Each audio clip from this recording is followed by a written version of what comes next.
see. I've tasted what it means. Now nothing else is good enough for me. You're all I need. You're all I need. You're all I need. You're all I need. Oh, I need you. Yeah, I need you. Oh, I need you now. Now I owe it all to you, giving my heart to you, freedom becoming true. Nobody else like you. Do what you promised to, and I'm so grateful for you. I'm so grateful for your love. I'm so grateful, grateful, grateful. I'm so grateful. I need you in my life. Grateful, grateful,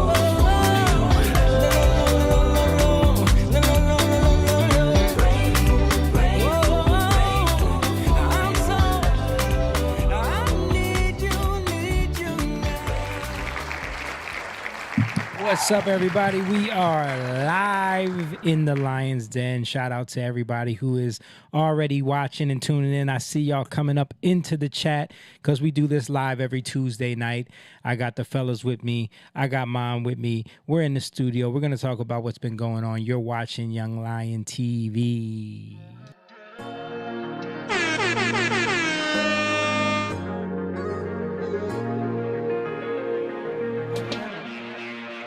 young lion, everywhere I look, they're dying. Everywhere I look, they're dying. Young lion, everywhere I look, they're dying. Everywhere I look, they're dying. Young lion, won't you get up and start fighting? Everywhere I look, they're hiding. Young lion.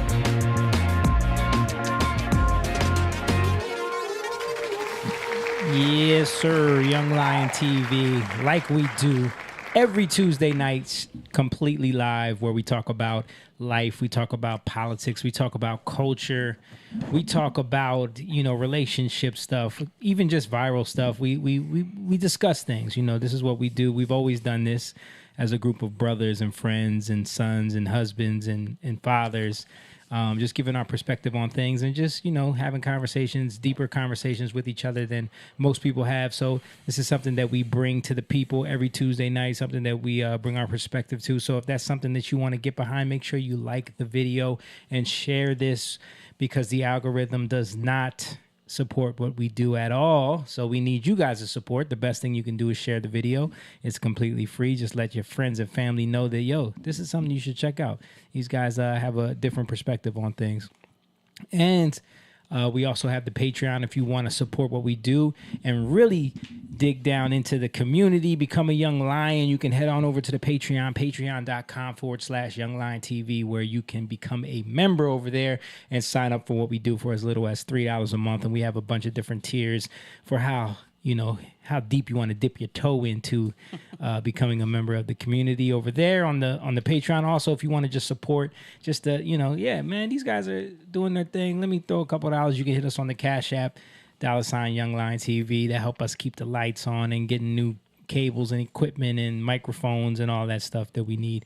We also have a website where you can get our merch, which is available on our band's website, which is jatan.com/shop, where we have the Young Lion merch, where we also have our band's merch, which is, the song that you just heard, which is Grateful. We have merch for all of that stuff available on our website as well. But without further ado, I got the fellas with me in the building, of course, and the first one up is the most confusing man in the podcast world. I mean, he was confusing them all in Florida last week. Garcia. He confuses them when they read the family names, and then when they see him, they get more confused. And then when they see him eating roti, even more confused. And enjoying it, too. Yeah, enjoying it. He's the half black, he's the half Indian. With the Spanish last name, Mr. James Garcia is back with us. Eating roti with the hand, though. You know, That's right. The dipping. That's the Indian stuff, man. That's the Indian. And then, of course, we got the coolest Asian in the podcast world. He's my brother. Known him for over 20 years. Long time. Long time. You know, we grew up together ever since that fateful day at KFC back in 1996. Free chicken, and that was it. Gave me some free chicken, and we've been friends ever since. But yeah, he's Mr. Simone Chang in the building. What up?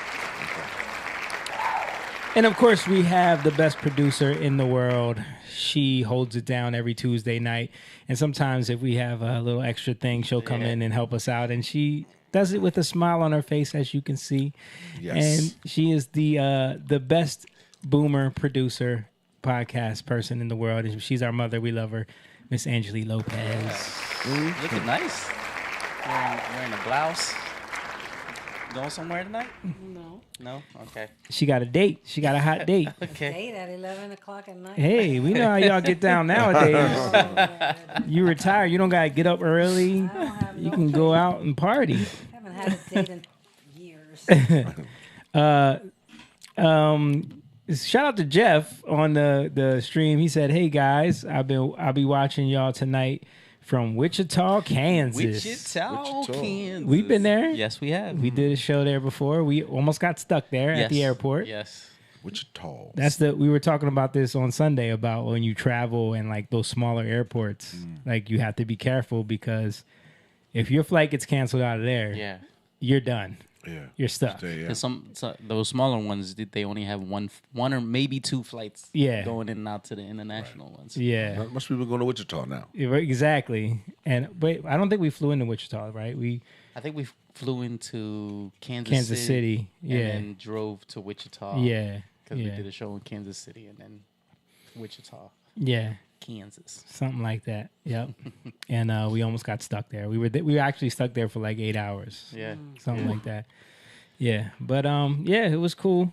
Still, we love traveling. Shout out to Jeff.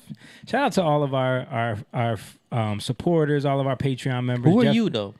Oh, almost forgot about myself. I am the light-skinned guy with the beard, aka the every white celebrity who has a beard. And I am the navigator of this stream that we do every Tuesday, Jamie Evans. Yeah, your mom just showed a picture. This guy looked like Jamie too. I know. And it was a white guy with a beard. Yeah. That's all. I was like, no, he doesn't look like Jamie. A white guy with a beard wearing a hat. Yep. That was that's it. it. That's all it takes. But with the reddish beard. Yeah.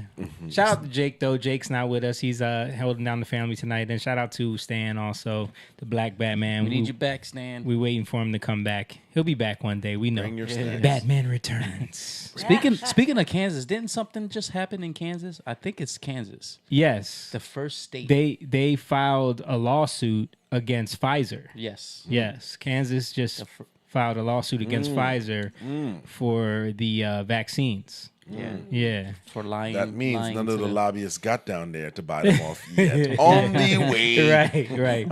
They'll be sending the reps down there soon. Reps are coming down there. Lawsuit dropped. Yeah. You know what? I think we came to an agreement here. Yeah. Did I send y'all that video? I think you may have. Interestingly You may have. enough. Let me check But right now. I meant to write. I got kind of busy today. I meant to write the lady that's in that video on the left hand side. She looks so nervous, like she's like, "Oh, My life is over. snap! They about to come after us." And she's older too. Oh yeah, she definitely looks nervous, Mom. Pull this up. Thank you for being here today. We brought together this press conference to make the following announcement, and that is today Kansas is filing a civil suit against the Pfizer Corporation under the Kansas Consumer Protection Act, seeking enhanced civil monetary penalties, damages, and injunctive relief. She has that look on her face like, I have to be here, but I don't agree with any of this. Are you sure this is going to work? I hope all of my handlers know that I have nothing to do with this. I have to be here. For misleading and deceptive statements made in marketing its COVID-19 vaccine. Pfizer also violated previous consent judgments with the state of Kansas, in which Pfizer promised never to use deceptive information to market their products. Kansas's case is the first of a multi-state collaboration, with Kansas being the first of 5 states to file suit. Before I go further, let me put this in context. As we all know, during the COVID-19 pandemic, there was a great deal of panic and anxiety. Many people who were elderly or who suffered from various medical conditions had already died when the vaccines became available.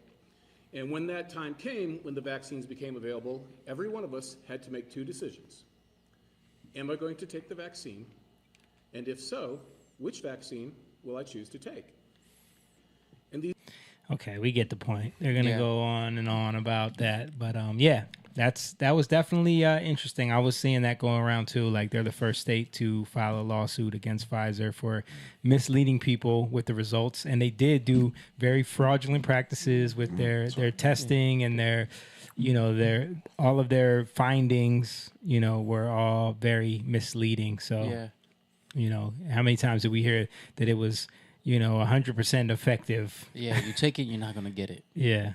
Which is what, a vaccine used to be until they changed the definition of what a vaccine is. I mean, mostly all families have been affected by that. Like someone in the family. Yeah, absolutely. Yeah.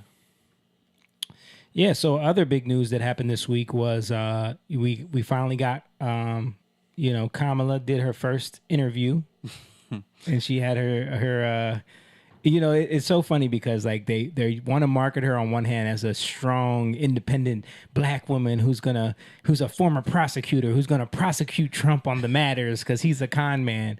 But can I bring my white guy with me? Can I bring my white friend with me? That was so weird. He Like, didn't. what was the point of him being there? Barely said anything. They asked him one question about the being criticized for his record, and he totally skirted around that, and that was pretty much it. Yep.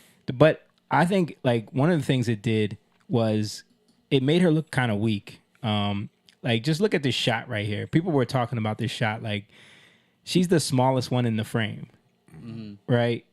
She looks kind of like unimposing. She looks kind of unimposing. You know what I mean? Like she's leaned forward. It's a dark room. It's a dark room. It's not a. She's sitting proper behind a interview. desk. Yeah. It looks like people said it looks like she's being brought to the principal's office. Yeah. And even like Dana Bash looks more, like in charge than her. I've been seeing a lot of her, yo. She's. Well, you want to know? You want to know something? I pulled up something about her too. Let me see. Since now that you brought it up, I'll just show it real quick. So check this out. Rut-row raggy. So Show me. Dana Bash's ex-husband, Jeremy Bash, was one of the 51 former intelligence officials who falsely claimed that Hunter Biden's laptop was Russian disinformation.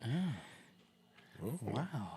Nothing to see here. Shut your mouth, you'll get an egg position. Remember we were talking about Operation Mockingbird last week? Yeah. And how like they used that to set up people in the intelligence agencies who are connected to media to push narratives. And you can tell from her career as a media person that she is pushing some narratives. Oh, yeah. And it just so happens that she was married to one of the guys who works for one of the intelligence agencies. One of the ones that claimed that Hunter Biden's laptop. Yeah. You knew it wasn't, bro. Yeah. You knew it was real, the real deal. Yeah. Everybody knows it was. Yeah. So when they were saying that on the news, 51 intelligence officials have claimed, he was one of them. He was one of those clowns. Yeah. But let's play a little clip from that because people are saying that the interview made her look, it was, people were saying it was bad. It was bad. She looked bad. She didn't want to answer any of the hard questions. Next question. Yeah. Yeah. No, I think they were trying to, she didn't laugh once. They tried to hold her back from that. I think they told her like, you cannot laugh. She kind of laughed a little bit after that when she said next question. She didn't. She didn't. No, No. pull it up. I'm going to pull it up. Let's watch Vice it President first. Harris, you were a very staunch defender of President Biden's capacity to serve another 4 years. Right after the debate, you insisted that President Biden is extraordinarily strong. Given where we are now, do you have any regrets about what you told the American people? No, not at all. No regrets. Not at all. I have served with President Biden for almost 4 years now, and I'll tell you, it's one of the greatest honors of my career, truly. He cares so deeply about the American people. He is so smart and loyal to the American people. And I have spent hours upon hours with him, be it in the Oval Office or the Situation Room. He has the intelligence, the commitment, and the judgment and disposition that I think the American people rightly deserve in their president.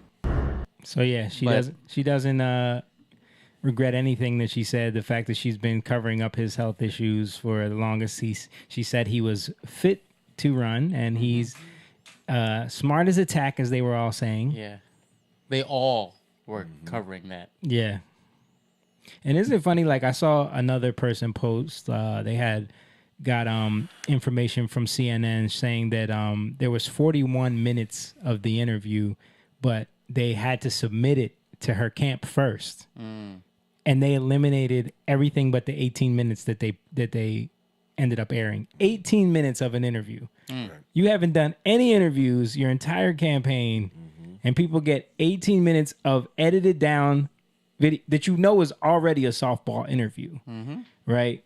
So they only choose to air 18 minutes that she approved of.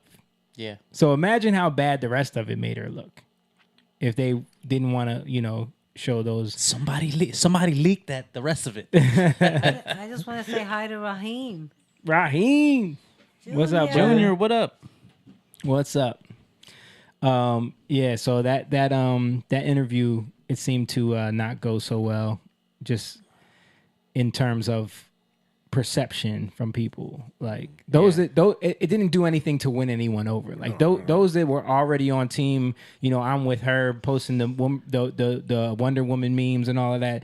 There's nothing. They're with her no matter what. I think they did a bad job, bro. Like they should have let her do something at least.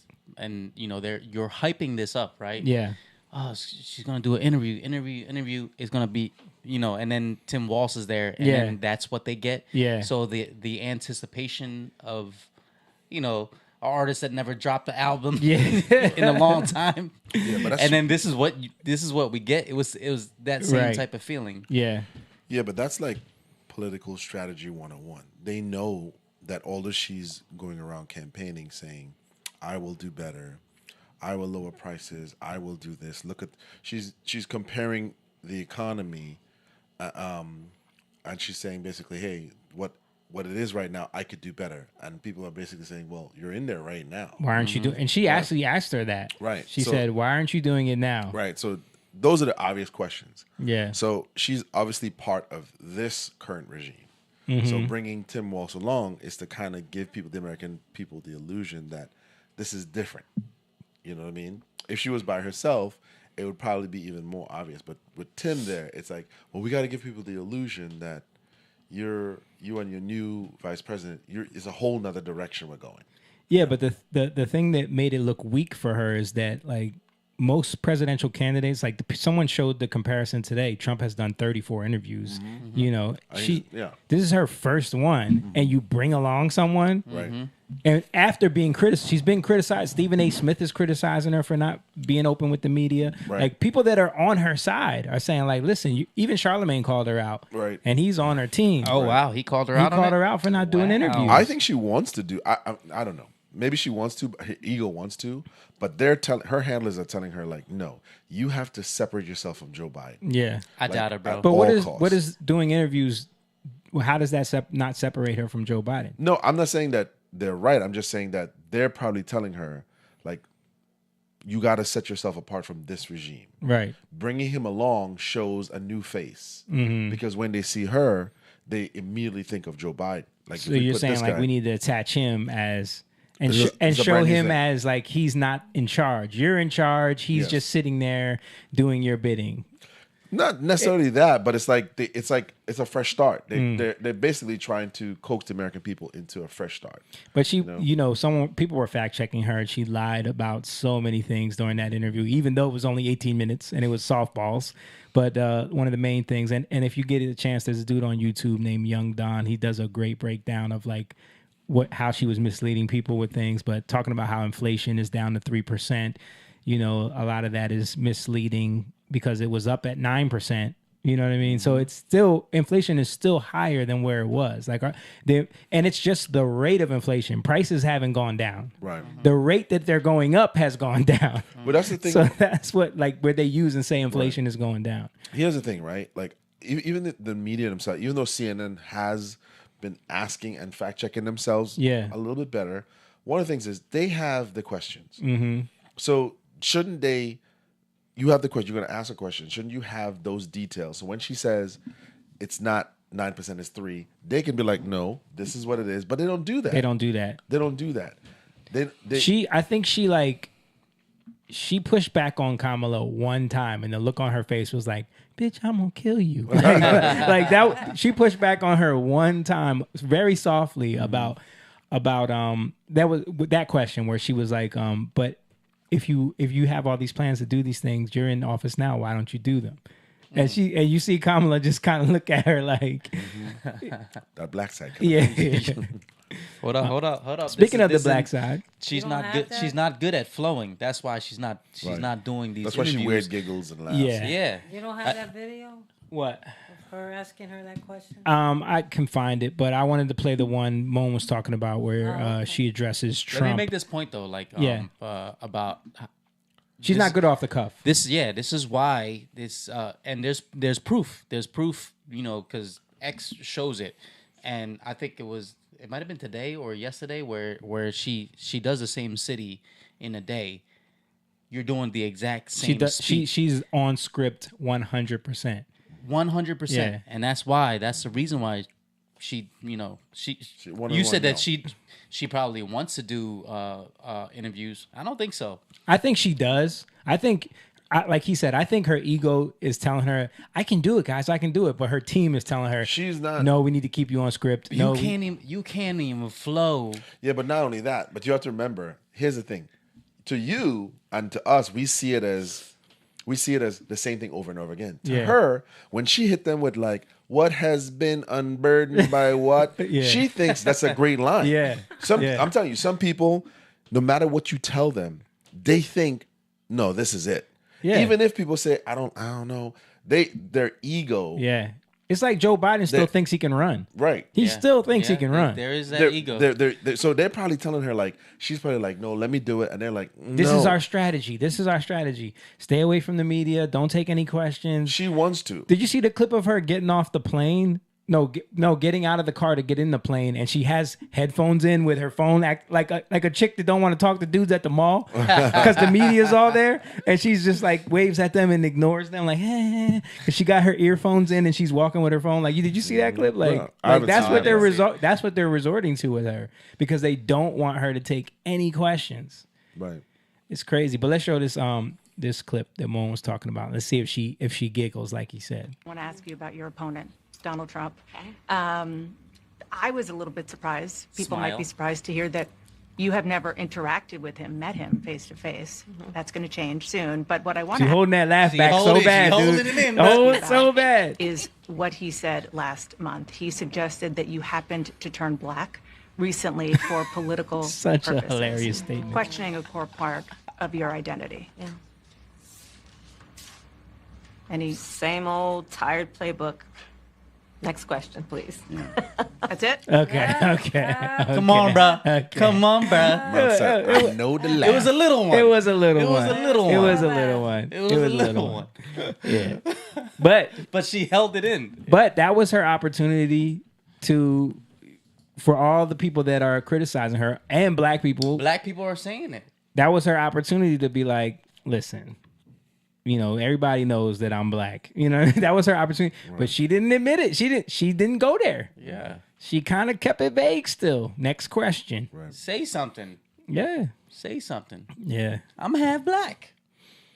Yeah. Speaking of that, I don't know. Did you guys see that clip of Cory Holcomb going in on her? No. I No. haven't seen that. He was talking about who she's married to and what her last name really is. Oh, he lost it. Uh-oh.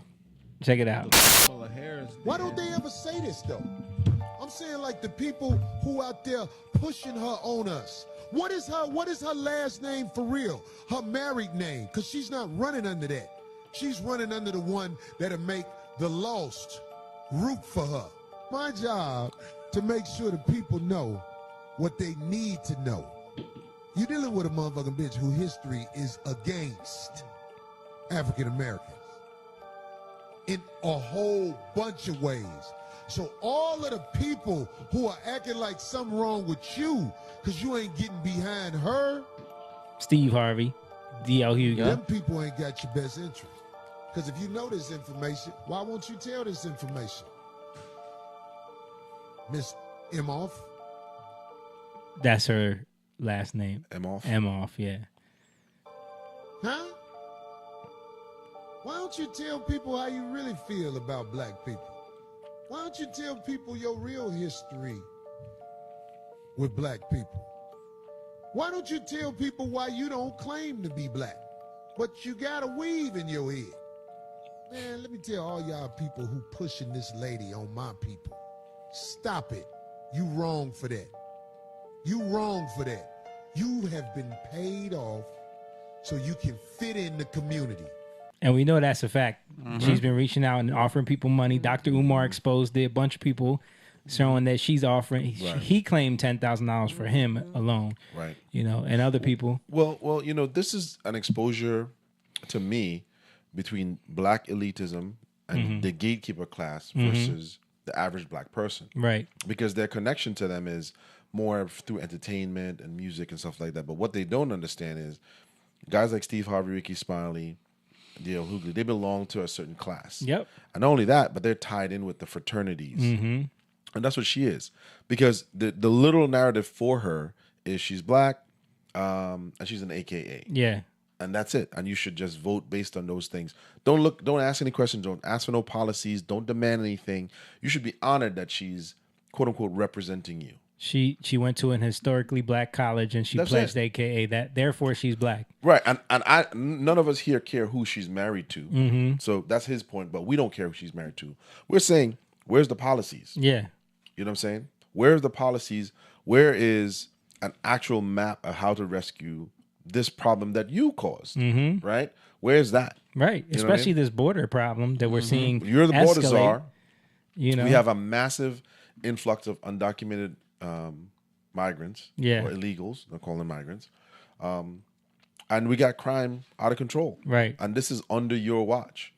You know? some of the things that she talked about to help inflation were nonsensical, talking about capping insulin prices at $35. Oh, I know somebody who did that. Yeah. But even that, like, to say that that's a way to help the economy is ridiculous because, like I was saying, if you go watch that Young Don video, he goes into the numbers and shows how, like, the average price for insulin, people paying for insulin is like $9. So you capping at 35 is not really saving anybody money. It sounds. Yeah, it sounds. So there are people without insurance that have paid like $150 for insulin, but that's not the average. You know, so a couple people, like there's like 5% of people that are going to save money because of that. But it really does, and it only affects people that are on Medicaid. Right. So now you're talking about people over 65. So you know, how is that really going to help the economy the way that she's claiming it is? And it doesn't go into effect till like 2026 or something like that. So, but she told a story in the interview about how this lady came to her with a receipt and showed her how she used to pay thousands of dollars for insulin, and now she's paying $35. That didn't go into effect yet. Right. So you're lying. That doesn't make any sense at all. You're lying. You know what I'm saying? But this is what they do. Right. And then I wanted to show this because the Shade Room is getting some backlash because they kind of threw some shade, no pun intended, at Kamala over the last couple of days because of her collard greens recipe. Yeah. And it said the caption that they wrote said, what does it say? Out here teaching us how to cook She's out here teaching us how to cook. Laughing emoji. What is it giving? Would y'all try them based off of her description? And then let's play it a little bit. Not lying to you that I would make so many greens that I'd need to wash them in the bathtub. I'm telling you the truth. My garlic. But no, first I chop up the bacon and get all that fat going. Then I put garlic, some chili peppers, and then a lot of water and a little chicken stock. And I let it go for a while before I put the greens in. And then, right, so you get that going and all that flavor. And then I put the greens in for a couple hours. Then I do vinegar.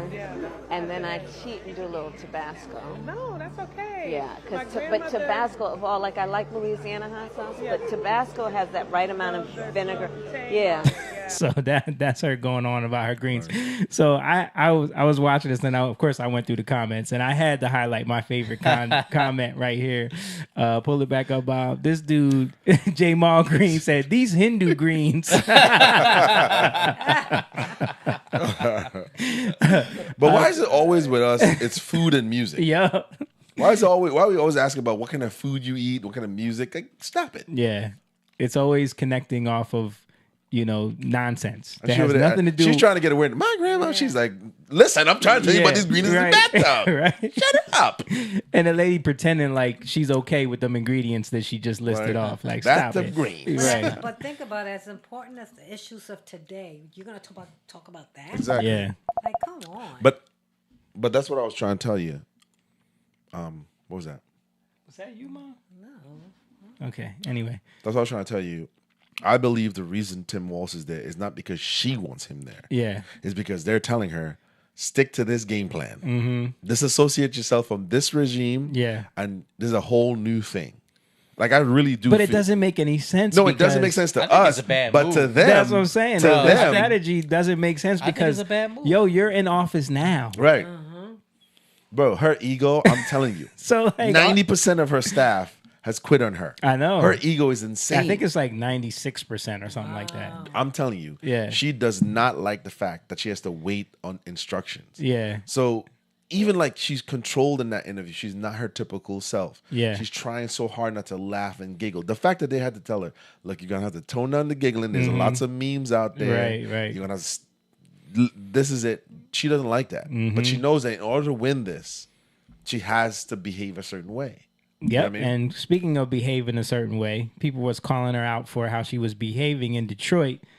You know how we were talking about how she does these speeches verbatim, right? So people clipped together 2 different clips of her saying the same line in Detroit and in Pittsburgh.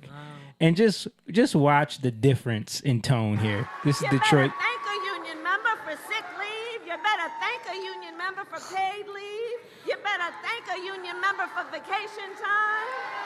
You better. That's Detroit. That's Detroit. That's what we know. Yep. You better thank a union member. And then this is Pittsburgh Thank here. unions for sick leave. Thank unions for paid family leave. Thank unions for your vacation time. Thank Totally. The cadence is going. Yeah. Oh yeah. You better- Y'all better thank a union member. They all do that. Kamala the chameleon. Yep. No, but it's not even just her. Hillary's They all- done it. Ocasio. AOC does it all Yeah. the time. And they Obama's done it too. Obama has done it. Oh, but Obama's, Yeah. he's smooth though. Yeah. Obama's smooth. He's the best. He's the best orator by far. Of course, in the comments, people were saying this is AOC. Noodle some crawfish out the patio.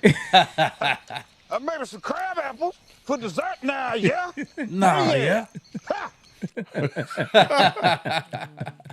That's Robert Downey Jr. Mom from Tropic Thunder. Jamie's the ultimate troll. Man. You find these clips. I'm just showing you what people were saying. Like, I'm just putting it out there. But yeah, Y'all here? this was funny too. Let me show y'all this. So Mark Cuban decided he wanted to do one of those election polls on his Twitter account or X account. So it didn't go the way he thought. It was basically like, who you're going to vote for, Kamala or Trump? And it was like blowout Trump over Kamala, right? And then he comes back and he says, hey, Elon, how come there's 804,000 votes for the poll, but only 656 engagements in analytics? Whose persona and character would you like to see young children? Oh no, that's something different.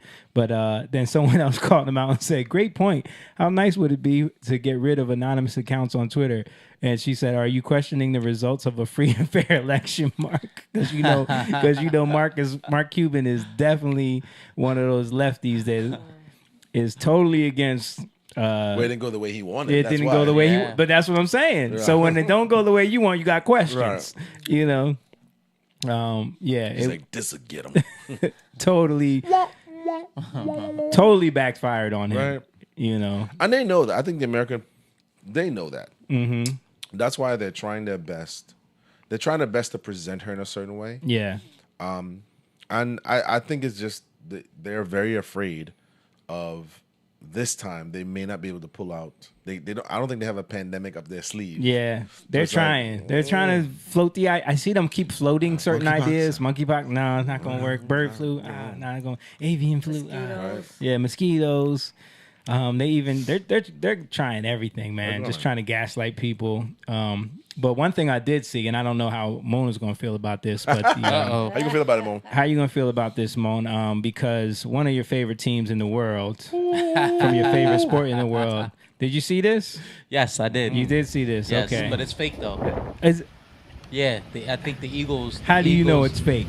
The Eagles denounced them. I see a billboard in Philadelphia that says Kamala, the official I candidate of the Philadelphia saw that Eagles. too. And then they have a whole website that says PhiladelphiaEagles.com/vote. Uh-oh. What do you have to say about that? You better head down They there. riding with Kamala? Somebody told me that Philly is trying to. Jesus, you was praying, please God. No, don't make me have to be a Cowboys fan. Not the Schmiegels. Because I'm denouncing them. Wow. I'm denouncing you guys. If they're really, they're gonna lose a lot of. I will be a Giants fan. Would you move to the Giants if the Eagles, if they really doing this? I don't think they, because to me that's mad stupid.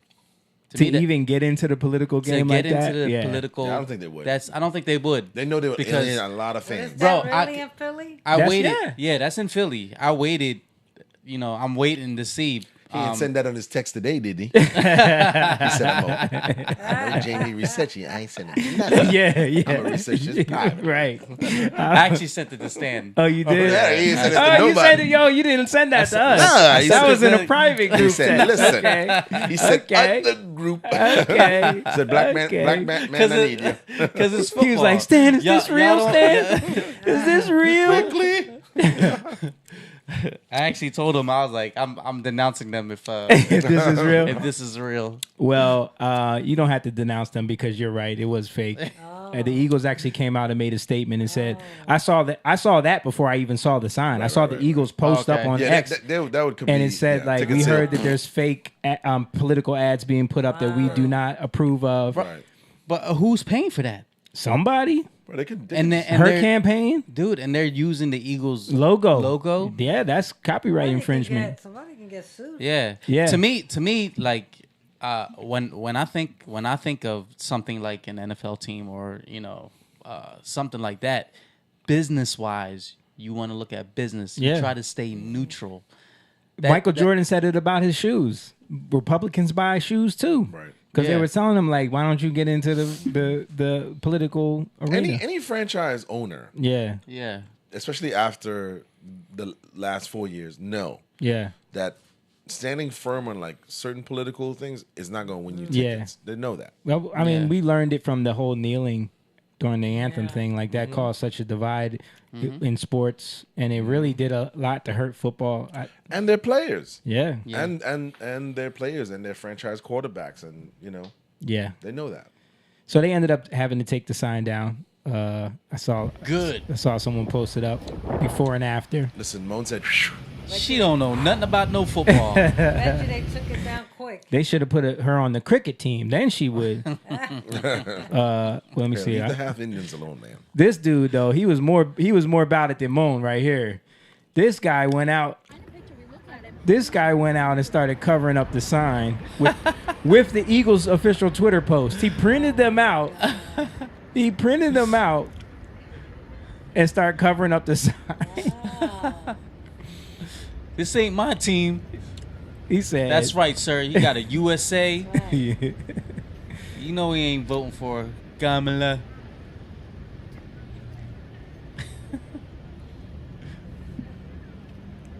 Yeah, look at this guy. He's serious. What is he gluing? Sir, Yeah, he's sir, like- sir, you're Destroying public Yeah, property. that's public property right there, sir. Look, that's the Eagles' statement. He printed out the X posts. Oh, wow. Notice, as per NFL Philadelphia Eagles organization, picture contained herein false. Yo, Yeah, but That's was right. He was putting glue on. yeah, he's gluing it He to the. should Yeah, just he's put good. tape like Are you that. doing this on your own? No, I'm actually authorized to do it. Oh, Doing okay. this on your rib. I'm not. He said that sounds so Philly. Yeah, you doing I'm it on actually, your rib. and he Have to said, go I'm through actually so far. authorized to do it. How many of these ads are all around the I city? don't know, but I prefer you not to be asking me questions. Thank you. Have a great day. Happy Labor Day. Get out of here. Happy Labor Day. Go get Yo, I yourself a thought hoagie. that was funny, man. Like, get a yo, hoagie. you're not gonna play with my Eagles like that.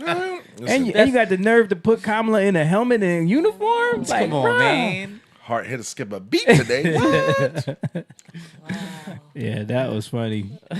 And then, for those that do want to vote for her, let's play this video right quick and see if you guys can point out.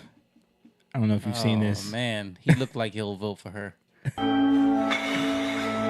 Is this real? This is a real person. It's gonna make sense in a couple seconds.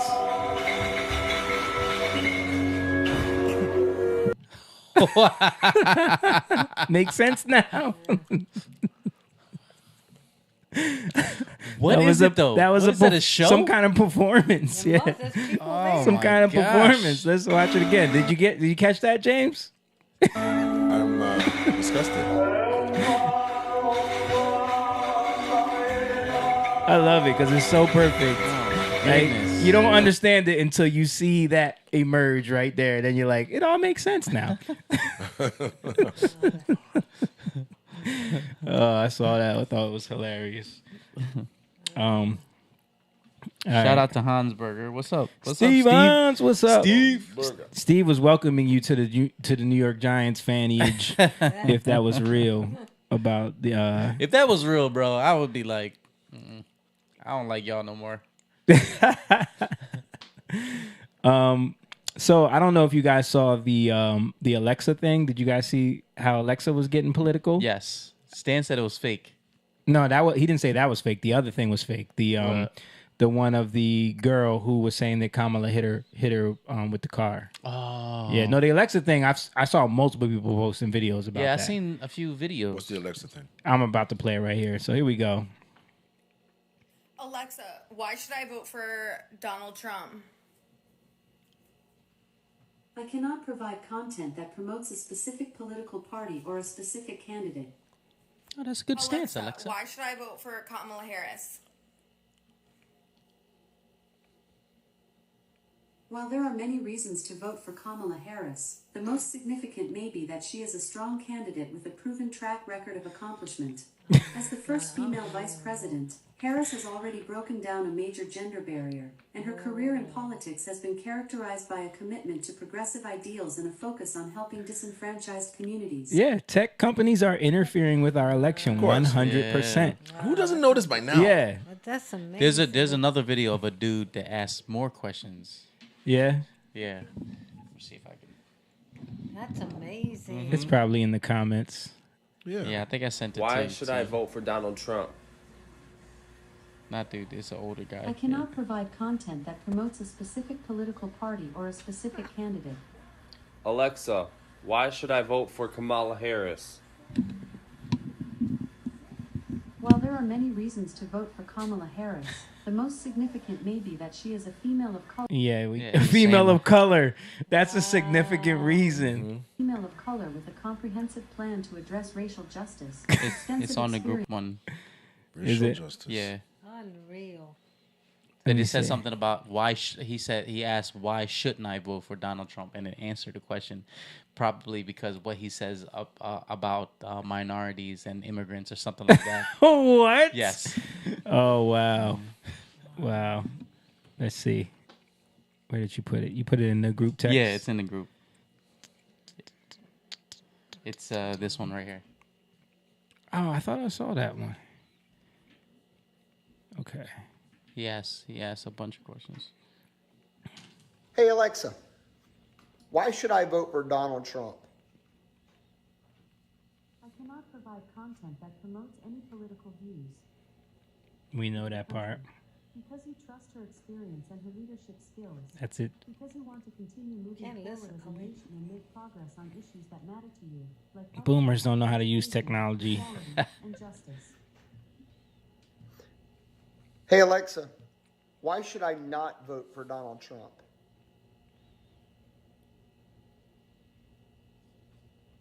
There are several reasons why you may not want to vote for Donald Trump.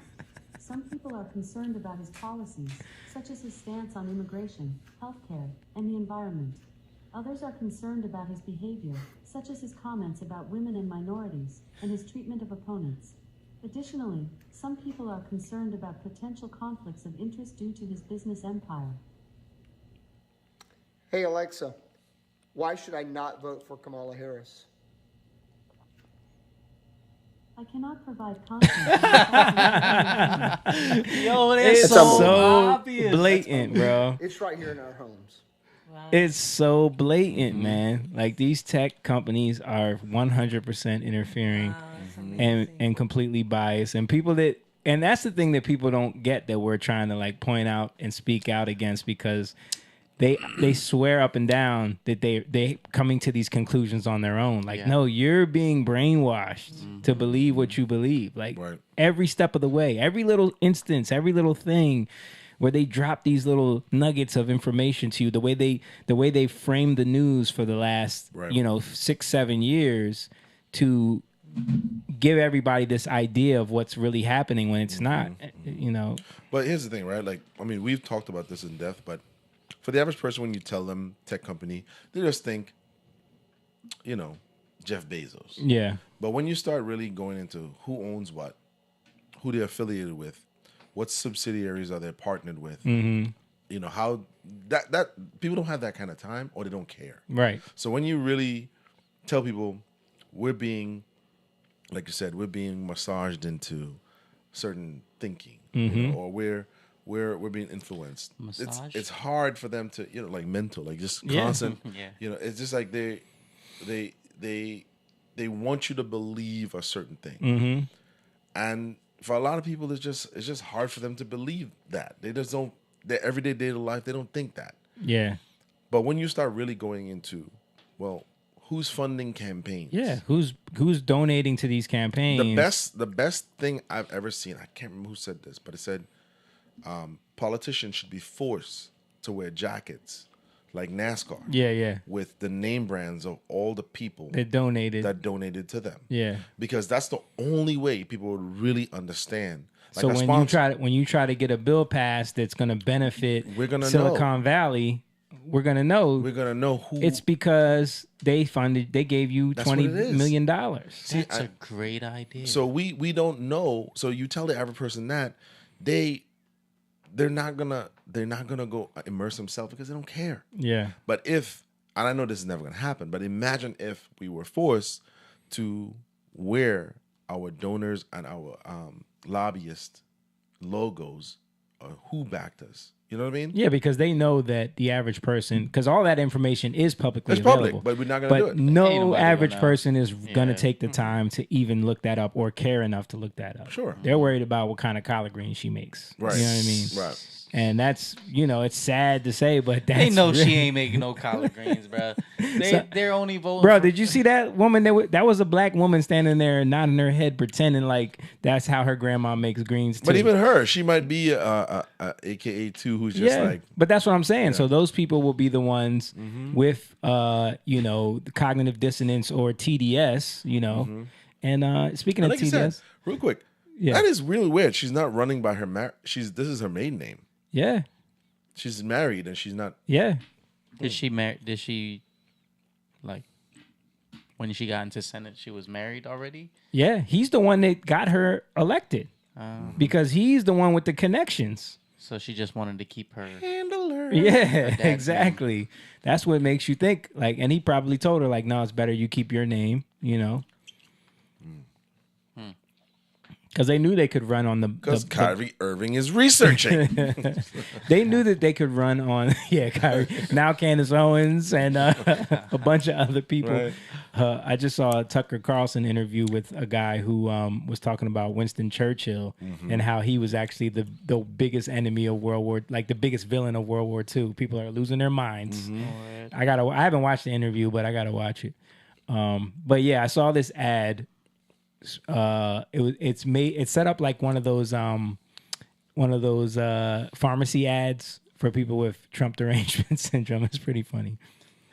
I think I saw it. Are you or your loved ones suffering from illnesses such as TDS, also known as Trump derangement syndrome? Do you dismiss or deny the current issues facing our country, such as historic inflation, illegal immigration, corporate corruption, World War III escalations, and the chronic disease epidemic? Are you willing to elect someone who was the least popular vice president in modern history and who offers no policy or vision for America simply because your brain keeps telling you anyone but Trump? If so, you might be struggling from TDS. Introducing Independence. Independence allows you the freedom to finally think independently once again. Instead of believing everything you hear from the mainstream media, Independence allows for constructive critical thinking. I used to hear people on the news say things like, Donald Trump and the movement he has encouraged are a threat to democracy. And I instantly believed it. With Independence, I now realize the media is run by the Democrat elite, who are a corrupt oligarchy that censors free speech, silences political opponents, supports forever wars, and abandons democracy by anointing its candidates. Independence may not be for everyone. If you enjoy being lied to about your president's cognitive abilities, support Orwellian totalitarianism, or are excited about communist fiscal policy, Independence may not be right for you. Common side effects of Independence may include an awakening of rational thought, successfully identifying propaganda, freedom of choice, loss of hatred, anti-narcissistic behavior, and love of democracy. I used to blindly hate whoever my party was running against. I didn't care about facts or policy because I was hopelessly indoctrinated.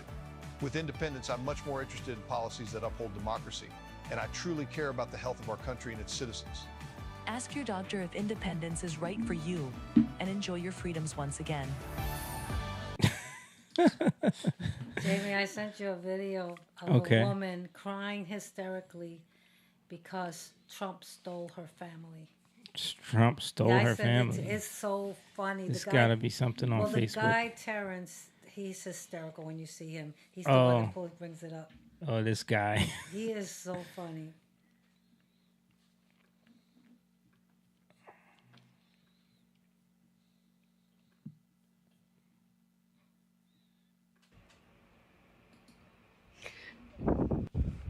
I had this horrible conversation with my dad. My sister-in-law, they're still, after all this shit, they're still Trump supporters. And it's like, how can I respect you? How can I respect you if you are still a Trump supporter when you have a daughter and a great-granddaughter? Fuck off, okay? I share with my dad. But, yeah, he's a Trump supporter. How has Trump stolen my family from me? She's blank. I don't think I can talk This is a clear case of like everyone else's fault but me. Like they're all the problem. I'm not the problem. Like Trump has stolen my family. This is sad, man. Like people really believe, and to me, it's like that. Even that concept of like he's gonna be a dictator. He's never gonna leave the. He already was elected and lost. Exactly. Right. He left office, but not without an insurrection. Right. He said to go peacefully protest. And protest. Did you hear when Kamala said armed rioters broke into the Capitol? She said that? Yeah, She really said that? She said that. Wow. And these people are listening to her and believing her. Yeah. Right. Come on. If anything, too, what's sad is the American education system. Mm-hmm. When you're watching people behave like this, rational adult people, or at least seemingly rational, yeah, you can tell the education system has truly failed us. Yeah. Like to the point where you're emotional and you want to display because you want to gain sympathy, but you're really showing how inwardly selfish you are. Yeah. Because you're on the internet pleading, or you're making this case against your family. Yeah. And that's probably what's driving them away right there. Mm-hmm. Because you're trying to embarrass them. Yeah, you're looking for attention. Yeah. And I feel like a lot of that comes from the way we're indoctrinated. Mm-hmm. And we're not taught to read or to get information just the way the world exists. Yeah. So we're not taught to get point, counterpoint, and views from the opposite side. So we can balance out where societies have truly fallen and where society has gained, and we're not looking at that. We're just basically going to school, being educated, and we're being pushed towards just getting a job, starting a life, look forward for your 2-week vacation. Yeah. Be loyal to your party, sports. Yeah, listen to the experts. That's what school kind of trains you to do. Yeah. Is just listen. The ones who you're told are the authorities on things. They know everything. Right. Yeah. Listen to your teachers. Listen to what this. We've been taught to fall in line. Mm-hmm. Comply.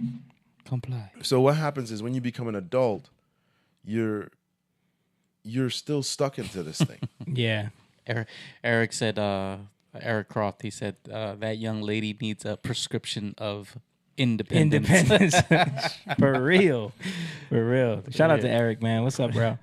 But speaking of the school system, like I had this video ready to be pulled up because this is something that I'm sure we've all have dealt with. I've dealt with this multiple times from this younger generation, and it is a reflection of the school system and where they're prioritizing teaching these kids. So I want to play this video because it's right along those lines, and I'm sure y'all can relate to this right here. All right, and your total was $902. Okay, $902. $10. All right, thank you. Actually, man, I think I actually have 2 pennies. I actually already pushed the button. Oh, no, that don't matter. I'm gonna just give you these pennies, and then you can just give me a... no, the button press, it tells me how much change to give you. I pressed it already, so like the numbers is there. Listen, slow down. It was 902, right? Instead of you giving me 98 cents back for change, I give you these 2 pennies. You add that to the 98 cents and just give me $1. I think I need to call my manager. No, you don't know. You don't have to call. Listen. Okay? I'm gonna give you these 2 pennies. You add this with the 98, and then you just give me $1 back. Because I don't want 98 cents in my pocket. Give my change, man. All right. What is wrong with you?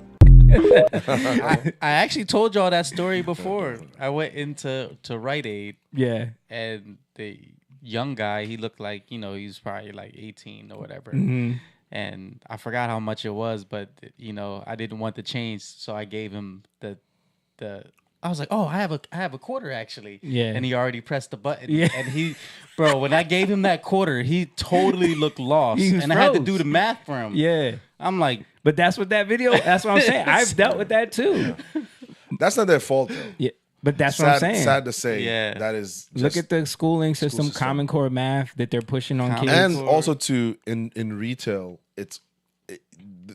when they're training you, this is not like when we trained in the 90s to go on a cash register. Yeah.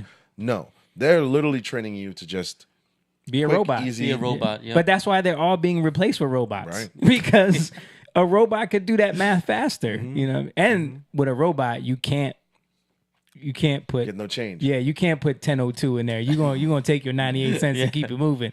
But does a robot deserve tip though? remember, you know how in the airport they have the kiosk, bro. Yeah, I was like, at first I'm looking for somebody. I'm like, oh, and then I realized that it's self checkout. Yeah, and then I ring myself up. You know, it'll be whatever it was, like $18 or something cents. And would you like to add a tip to it? I'm like, a tip? Who I did the work myself. Am I tipping myself? Give me some money back. Yeah. That's hilarious. It's out of control now. It's out of control. I love when, you know, because they all know that they're doing too much. So the employees always turn it around. They're like, it's going to ask you a couple questions. Yeah. That's what they always say. Yeah. It's going to ask you a couple questions and then just hit the button. Like, like yeah. Like, when you use your debit card to pay for stuff and they want to charge you money to a use service the debit fee. card. Yeah. Yes. That is expected when you're doing, especially online. Yeah. No, but this is like when I was there at the restaurant today. Yeah. Service fee. But you're getting used to Service it. fee. You're getting used to it because they're trying to normalize. Here's the thing, right? Tone Talks break this down great. But it was about the Obama introduced through his administration, not him, but through his administration, through all these app companies, gig jobs, right?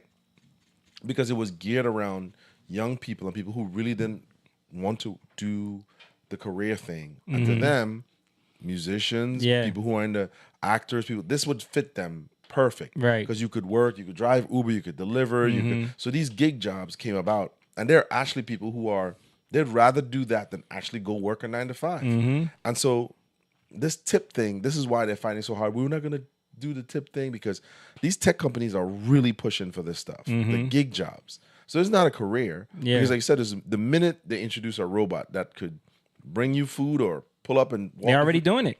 They're already over. doing It's it. over. In the cities, they have robots that are delivering food. It's over. They already have what company was it that was delivering pizzas with like a little mini car robot? Little Caesars?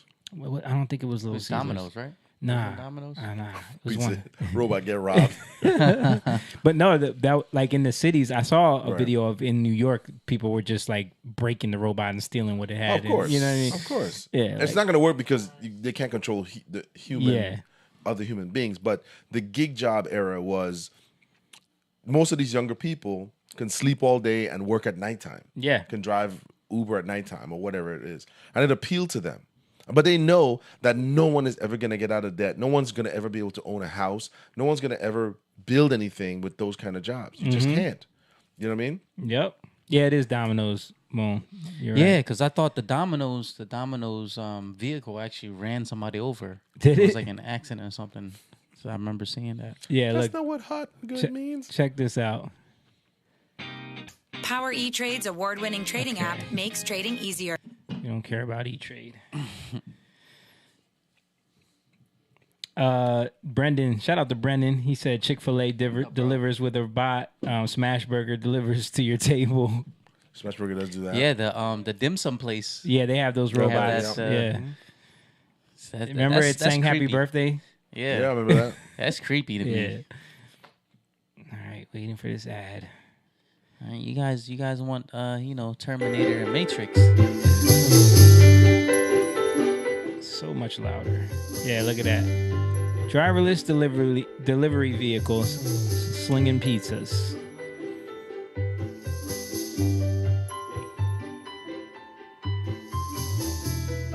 He's wearing a mask. No one's there. What?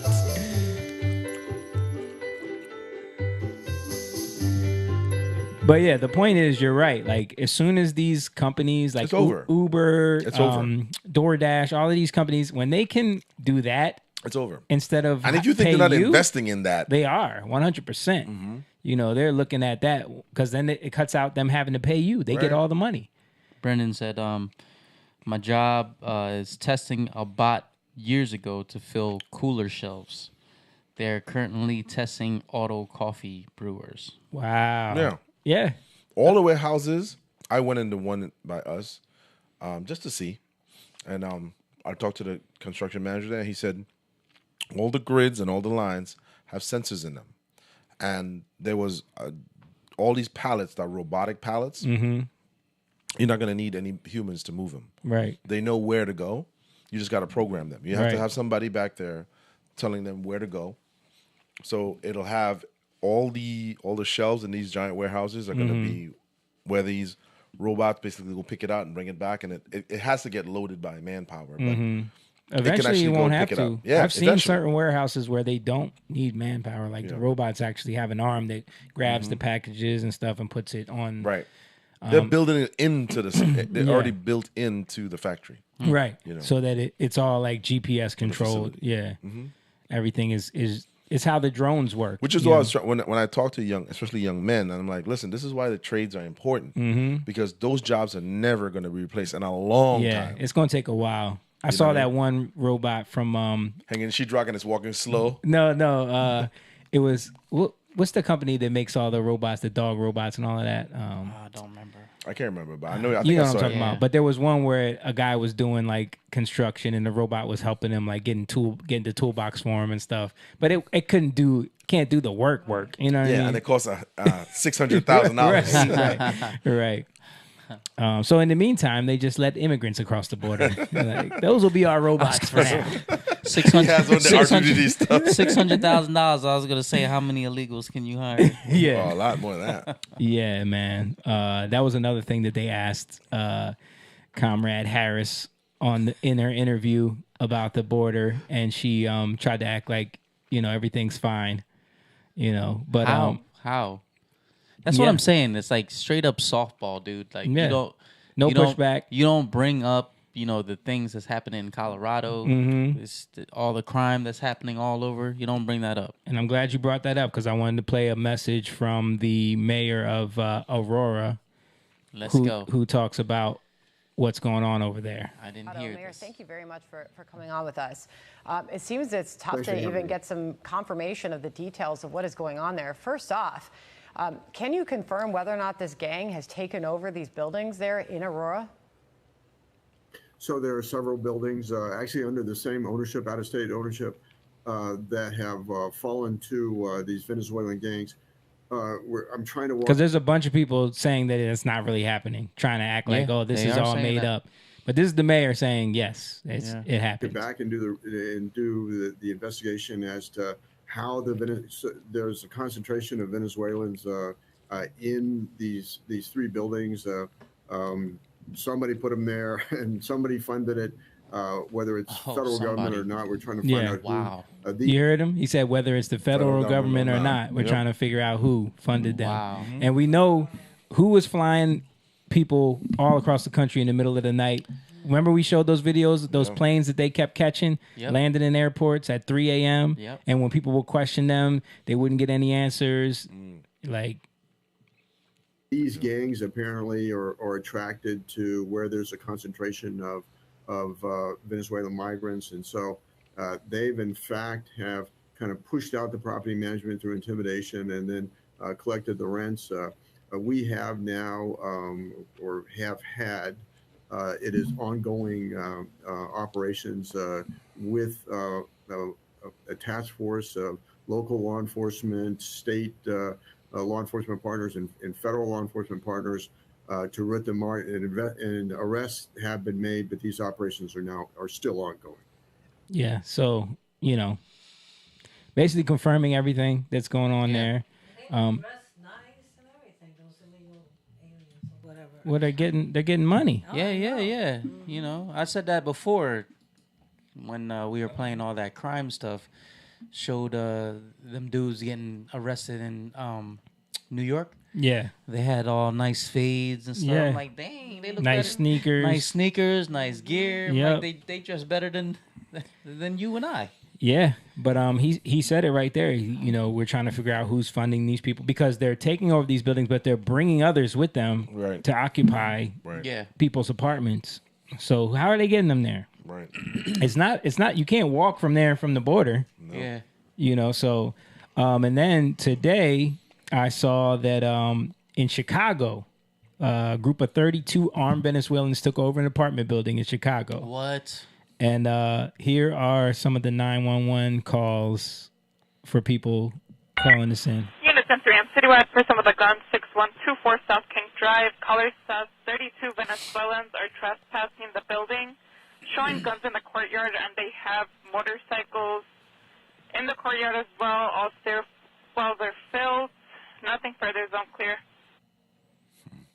Got guns and motorcycles. Dude, that's crazy. Hey, I'm sorry, you headed over to the shop better or to the 6124 on King for the migrants? On King Drive. Migrants. All right, 10-4. There's another available unit arrive at 310. We had multiple calls. Person with the gun, 6124 South King.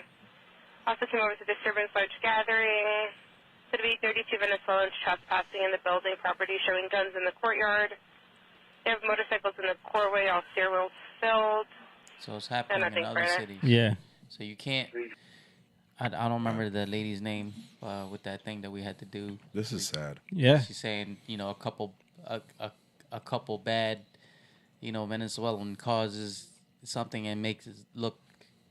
Right. This is more than a couple. Exactly. This is more than a couple things that's happened. And like I said, if they're doing it in Colorado, they're going to start doing it in every other place. If they're bold to do it in Chicago, in Chicago, look, my man right here was like, in Chicago. he's from Chicago. This is the warning. If you ain't on no bullshit, stay neutral. Somebody please translate. Stay neutral. If you know somebody that's in your building on bullshit, don't let them run in that building, and don't let nobody see them run in that building. Because once word get out that that's the building that they in, they gonna chop that bitch down. Whatever building, the abandoned building y'all occupying and all that shit, yeah, you better get your food and just stay in the house. Because they come out doing some bullshit. Y'all gonna regret that. So I can translate for those that don't speak the hood language. What the fella is saying here is that if you live in a neighborhood where migrants are taking over your building, don't go in that building because the dudes with the guns, with the machine guns, are gonna come and shoot up that building. Wow. So you don't want to be in there. That's what he's saying. So, homeboys. Yeah, like they're gonna come and shoot up that building with all of those people in it. So This is really important. And why is it that they're keeping quiet about it? You know why. I'm just saying. because they've already committed themselves to being sanctuary cities. Right. Yeah. And when you endanger your own constituents in that way, you can't admit to that. Right. You can't they can't let that be known that they've done that, made that huge mistake. But I'm talking about the news media too. Of course they're not going to talk about it. No, they're not going to talk about it. Fox News is Newsmax are reporting on it. Yeah. I just see it on X because I don't watch the news anyway. Cause, Garbage. Yeah.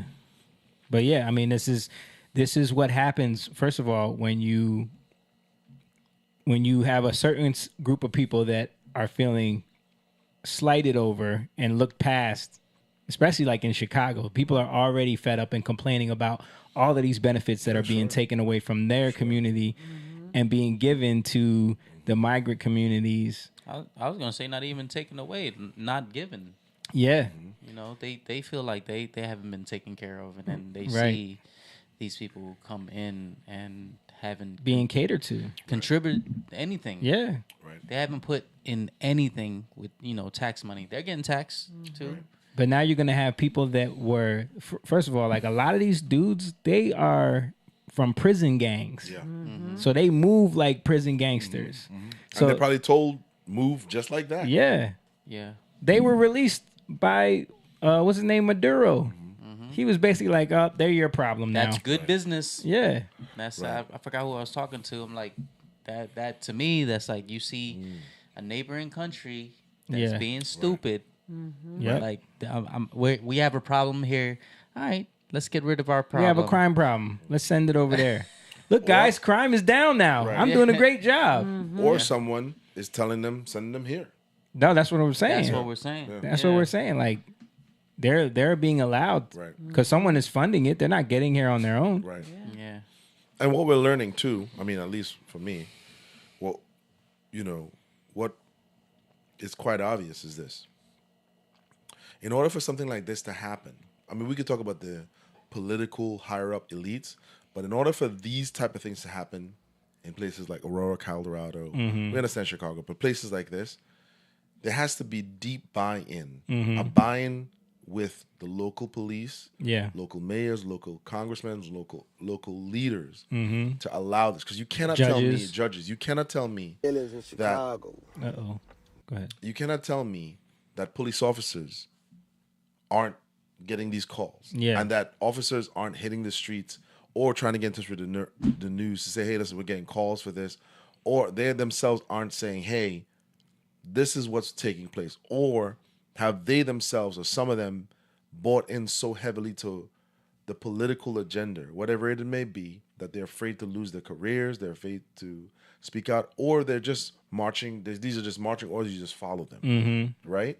Because there's no way these kind of things are happening, which didn't happen at all in the United States. Yeah. That's now happening, and you're hearing about it from one city to the next. You rampant crime in New York, rampant crime in L.A., rampant crime all in Philadelphia, San Francisco. Oakland. It's you horrible. can't tell me It's that, unbelievable that none of these professional people are unaware, and they're like, no, this is a totally unique to this city.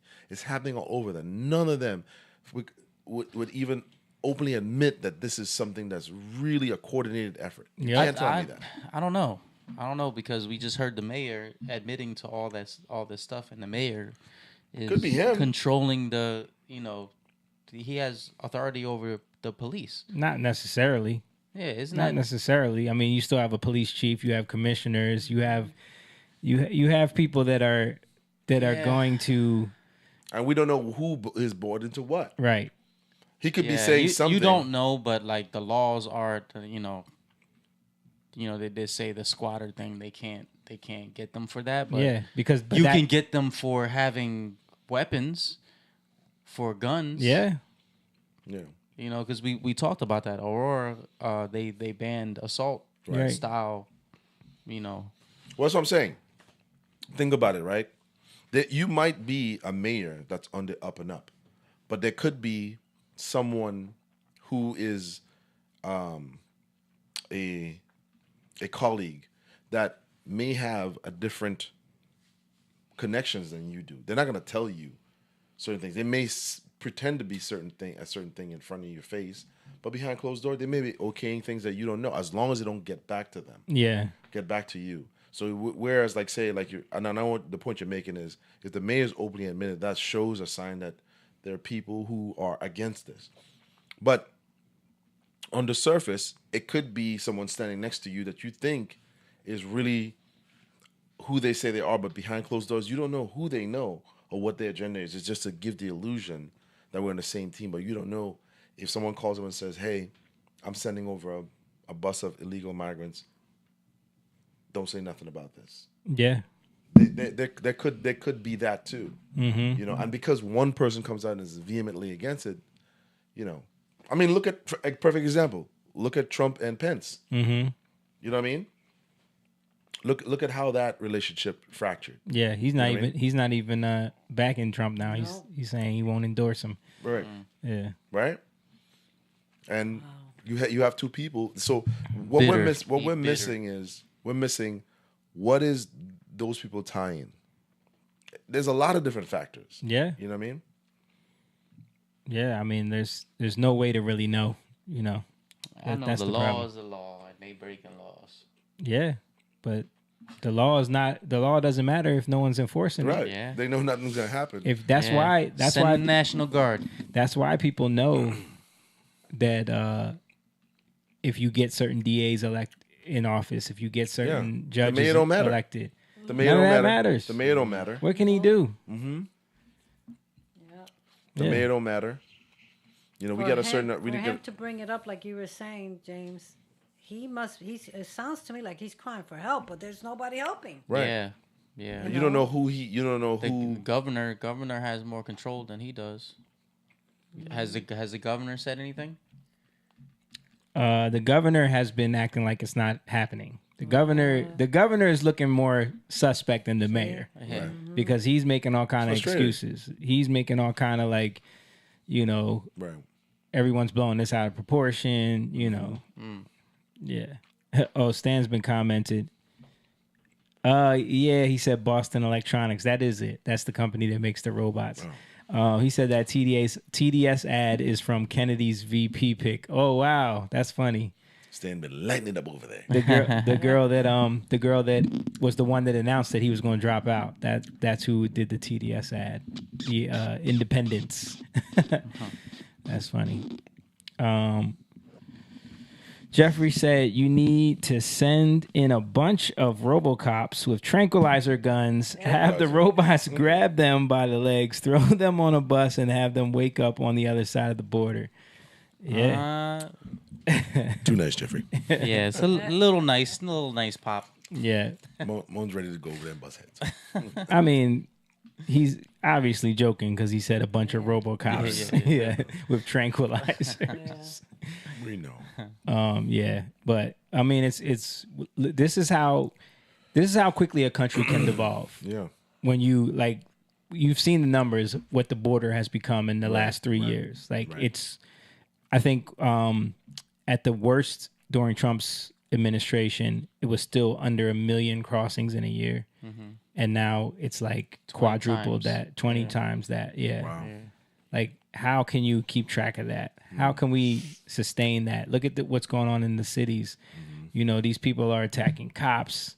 They're raping people, killing people, even just taxing all of the resources in these cities. Like, you look at they shut down schools in New York to use them as housing facilities. They put them up in hotels. Right. They gave them housing. Now they're giving them funding. Now they're giving them first dibs on loans for houses and stuff like that for people that are struggling to find homes. It's crazy. Yeah, it's a spit in the face of. I saw them ask Nancy Pelosi about that, and she skirted Bill Maher. around it.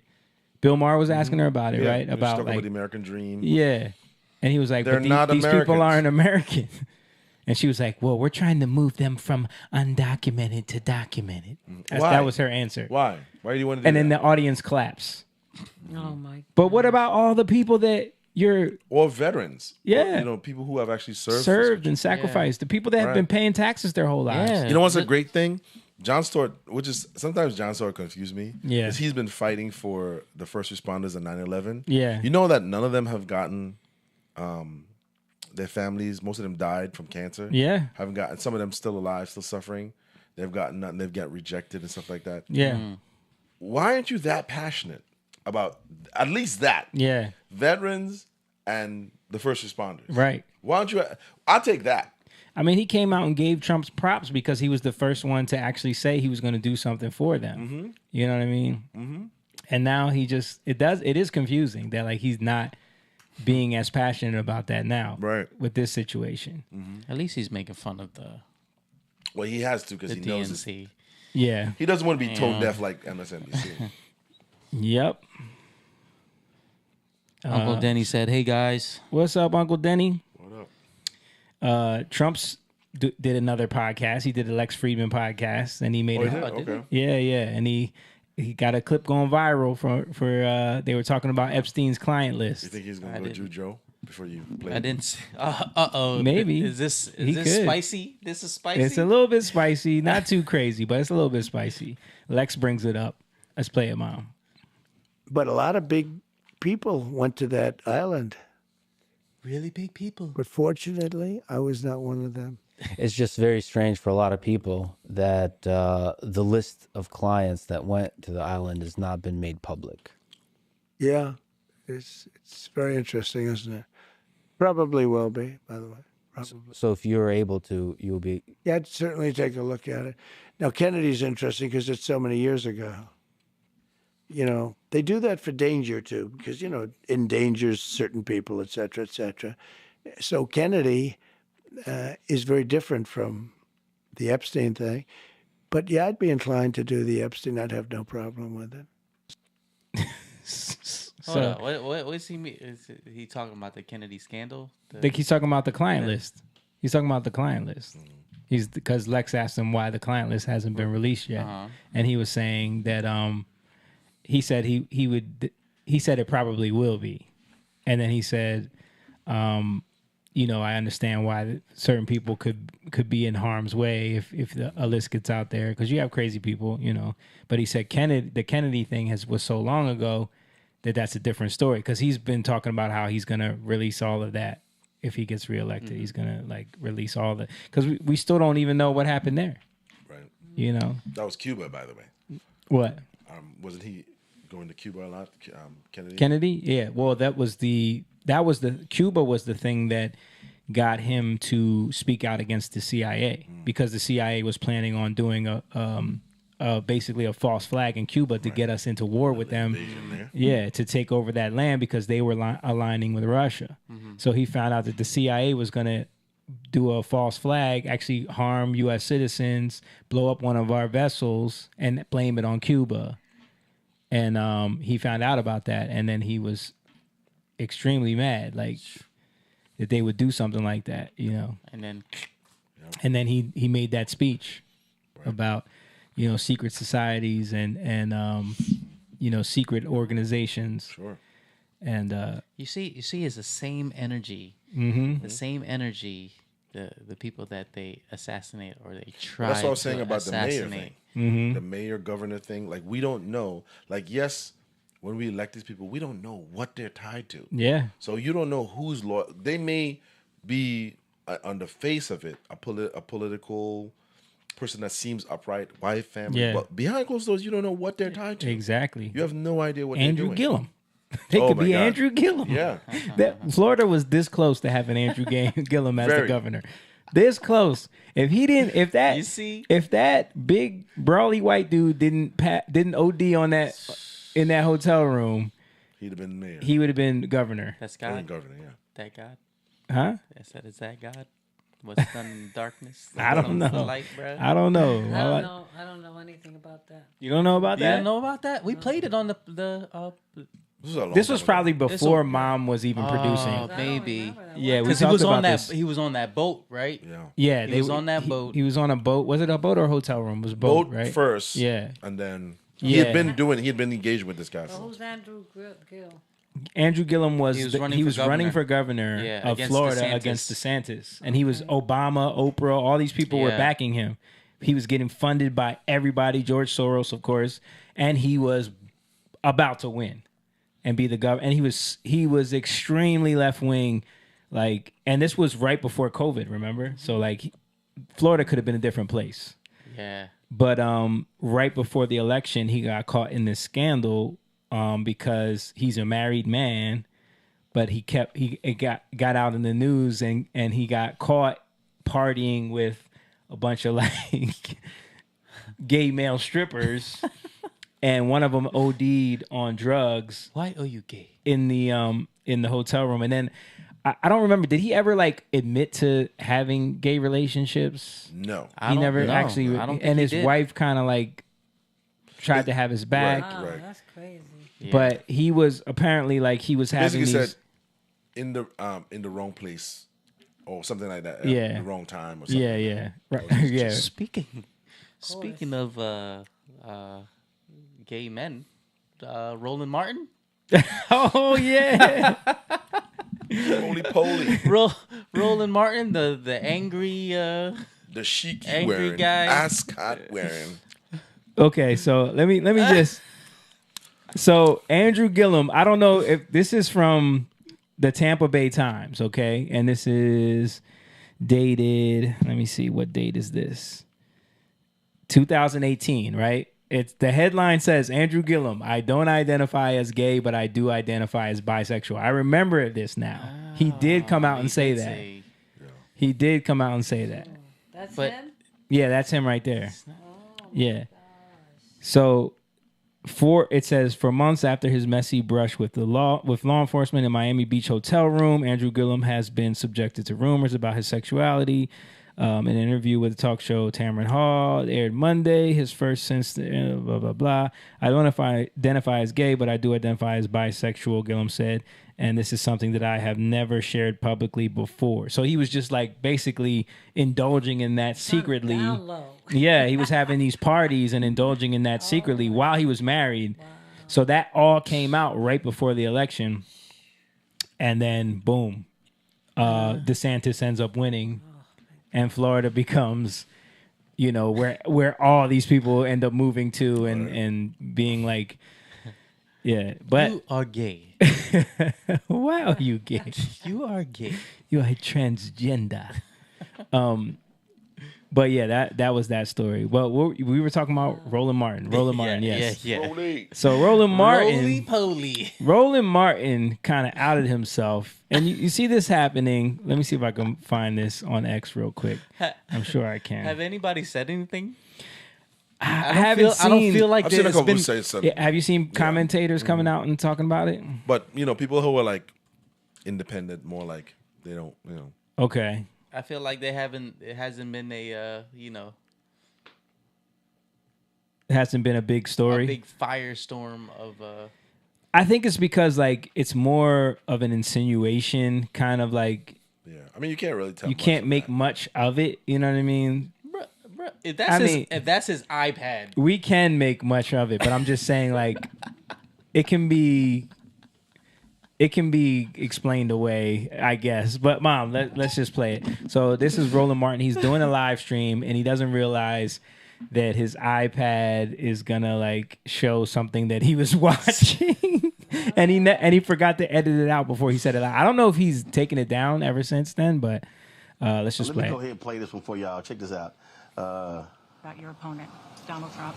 I was a little bit surprised. People might be surprised to hear that you have never interacted with him, met him face to face. That's going to change soon. But what I want to ask you about is what he said last month. He suggested that you happened the to same turn clip we black just recently talked for about. political purposes, questioning a core part of your identity. Yeah. Any same old tired playbook. Next question, please. That's it? That's it. So pay attention, Mom. Did you see that? Did you see that flash real quick, and then it flashed back to him? Wow. So everybody is saying. I saw a lot of people saying that you know, it's been suspected that this is what he's into for a long time. You know. Well, I don't even know who he is. You don't know who Roland Martin is? No. Wow. Well, she really probably won't be watching him at all. Yeah, but I mean, I would have thought that. No, but The what does he do? He is a race hustler, media personality. He was an anchor for CNN for a while. Was he an anchor? Not anchor. A contributor. Well, he was on a different network. What network was he on? MSNBC or something? Yeah, he's a journal. He's kind of a journalist, but he's more of like he's like a black Tucker Carlson. I would say like. Oh really? Yeah. I've never heard of him. That's Not saying like he's not the black Tucker Carlson. He's like the left's version of what Tucker would be. Like, you know, he's always arguing with people. Very fiery. Yeah. And you know, he's trying to tell everybody to vote for Kamala, of course. Now you know by seeing that video, he was watching that. Yeah, that's what everyone's pointing out, that was he was watching that. People commenting, brother, ooh. Yeah. So I think people are just laughing at him more than anything because he got caught. But I don't know if that's going to affect, you know, how people watch him. But anyway, before we end things, I'm going to show, Jake sent me, we talked about who's the chick that interviewed Cam Newton, or that Cam Newton interviewed? Dr. Cheyenne Bryant. Yeah. Yeah, so you guys were talking about the clips of her with Nick Cannon, and he had, dude, what is that? Who's making all those noises? It's me. Monster in the middle. Sheesh. He wanted us to commentate on a couple clips from that interview with Nick Cannon. Hold on, Mom. I see a man who is extremely broken, who has taken his brokenness and made the best of it, who has made many decisions that he feels that was great and contributed to a greatness of a big moving part of his life, but also contributed to some demise of a big part of his life, who is now trying to figure out, how do I take these moving parts and make them a collective whole? Because I'm feeling a lot of brokenness and division and a lot of stuff that's going on. However, I see a man who at the core is a great man, has great character, wants to be better, wants to have better character, wants to show up for people better, wants to be the best father he could be, trying to figure out how he can do that, still figuring out a sense of self, stands on his square, stands on business, sometimes too much to where standing on that business can mess some things up. So what I'm saying is all those things I said I see in you are just the things that are really in me, because I can't see past myself. Okay. Right. And so when you're in a relationship and you're in this hostile argument or a calm argument and you decide to get up and walk out, you're not fleeing from what you keep saying is the argument or her anger. You're fleeing from the reflection of yourself. So when we think that we're fleeing from this conversation of what you're saying to me, I'm fleeing from the very best thing that I need, which is reflecting to me how I see you showing up with me, because you're just a mirror. And so if I can sit in that emotion with you, you have to have that awareness, right? Of saying, hold on, Nick, look. Like, it's a lot of stuff going on in you right now that just don't sit right with me, because it's a direct reflection of who I am. You ain't have to read me like that. But, you know, and let me go further, because we're talking about black men. So we're talking about fleeing. Yeah. Okay, we're talking about fleeing. We can blame it on abandonment issues. I'm okay with that. Yeah. But if you want to talk about accountability, black men, when they're fleeing anything, fleeing from being a father, fleeing from being a husband, fleeing from the argument, fleeing from accountability, they're just fleeing from themselves. And that's why there's no personal self-growth, because words don't teach, experience does. And so if I can't sit in this experience with you, then what the hell am I learning from this experience? If every time I flee, I go back to my dysfunctional norm, where is the growth within myself? At this point, it becomes not even about you. Right. It becomes about Dr. Bryant trying to be better for me, trying to be better for my husband who is to come, for my kids when I do happen to have children, because I'm not married or have kids yet. Right. But I always make sure any man I'm dating, any engagement I'm in, I'm here to make sure I can sit in this, I can atone in this, and I can get the experience that I want to take and create a new norm with, because dysfunction didn't work for me and it ain't working for you. So what I would say to that, because I agree with everything that you said, the only addendum or additive that I would put in, I feel like the fleeing, whether it's in general, like you talk about what black men do, or specifically if it's you and I in a heated scenario, I'm fleeing from the lack of control. Okay. Because when there is no control, there's chaos.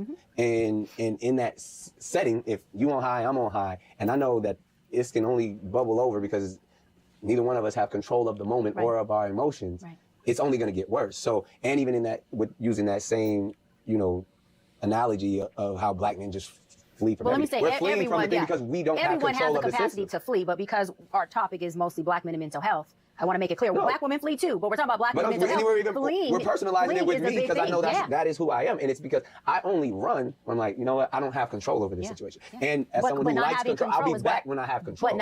But okay, I love that. This is so good. What is control? The song Janet Jackson put out in the 80s. Right, exactly. You see? Don't deflect. Bring it back here. Don't deflect. You see, just flee. That's it, fleeing. Bring it back. Bring it back. You may flee. At the root of control, what is control? For one, it's an illusion. What is at the root of control? Ego. Okay, then that's fine. What is ego?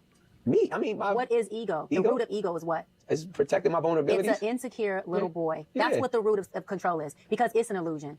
Okay? Because when we control anything, it's not illusion when you yelling, I'm yelling. No, we're talking about the control piece. Right, but that's what I'm saying. Neither one of us have control because our emotions are on high. But you have two people who are at the peak of a mental health freaking breakdown, a mental health issue. Control. So again, the way that you gain control is by two things. You use two tools. You cannot shift or change anything about you unless you shift or change your experience. So as long as you keep fleeing, that's why I'm shifting my ass out the door. But that's what you've been doing. But that allows you to stay in abandonment. That allows you to I'm comfortable with my abandonment because you are in your dysfunctional norm that you become comfortable with. But it's work. It's become a superpower. But you've learned to survive in it. You're not thriving in that. That's not thriving. You're surviving in that. Okay. And so anytime you are surviving and not thriving, there is no cape. There is no superpower.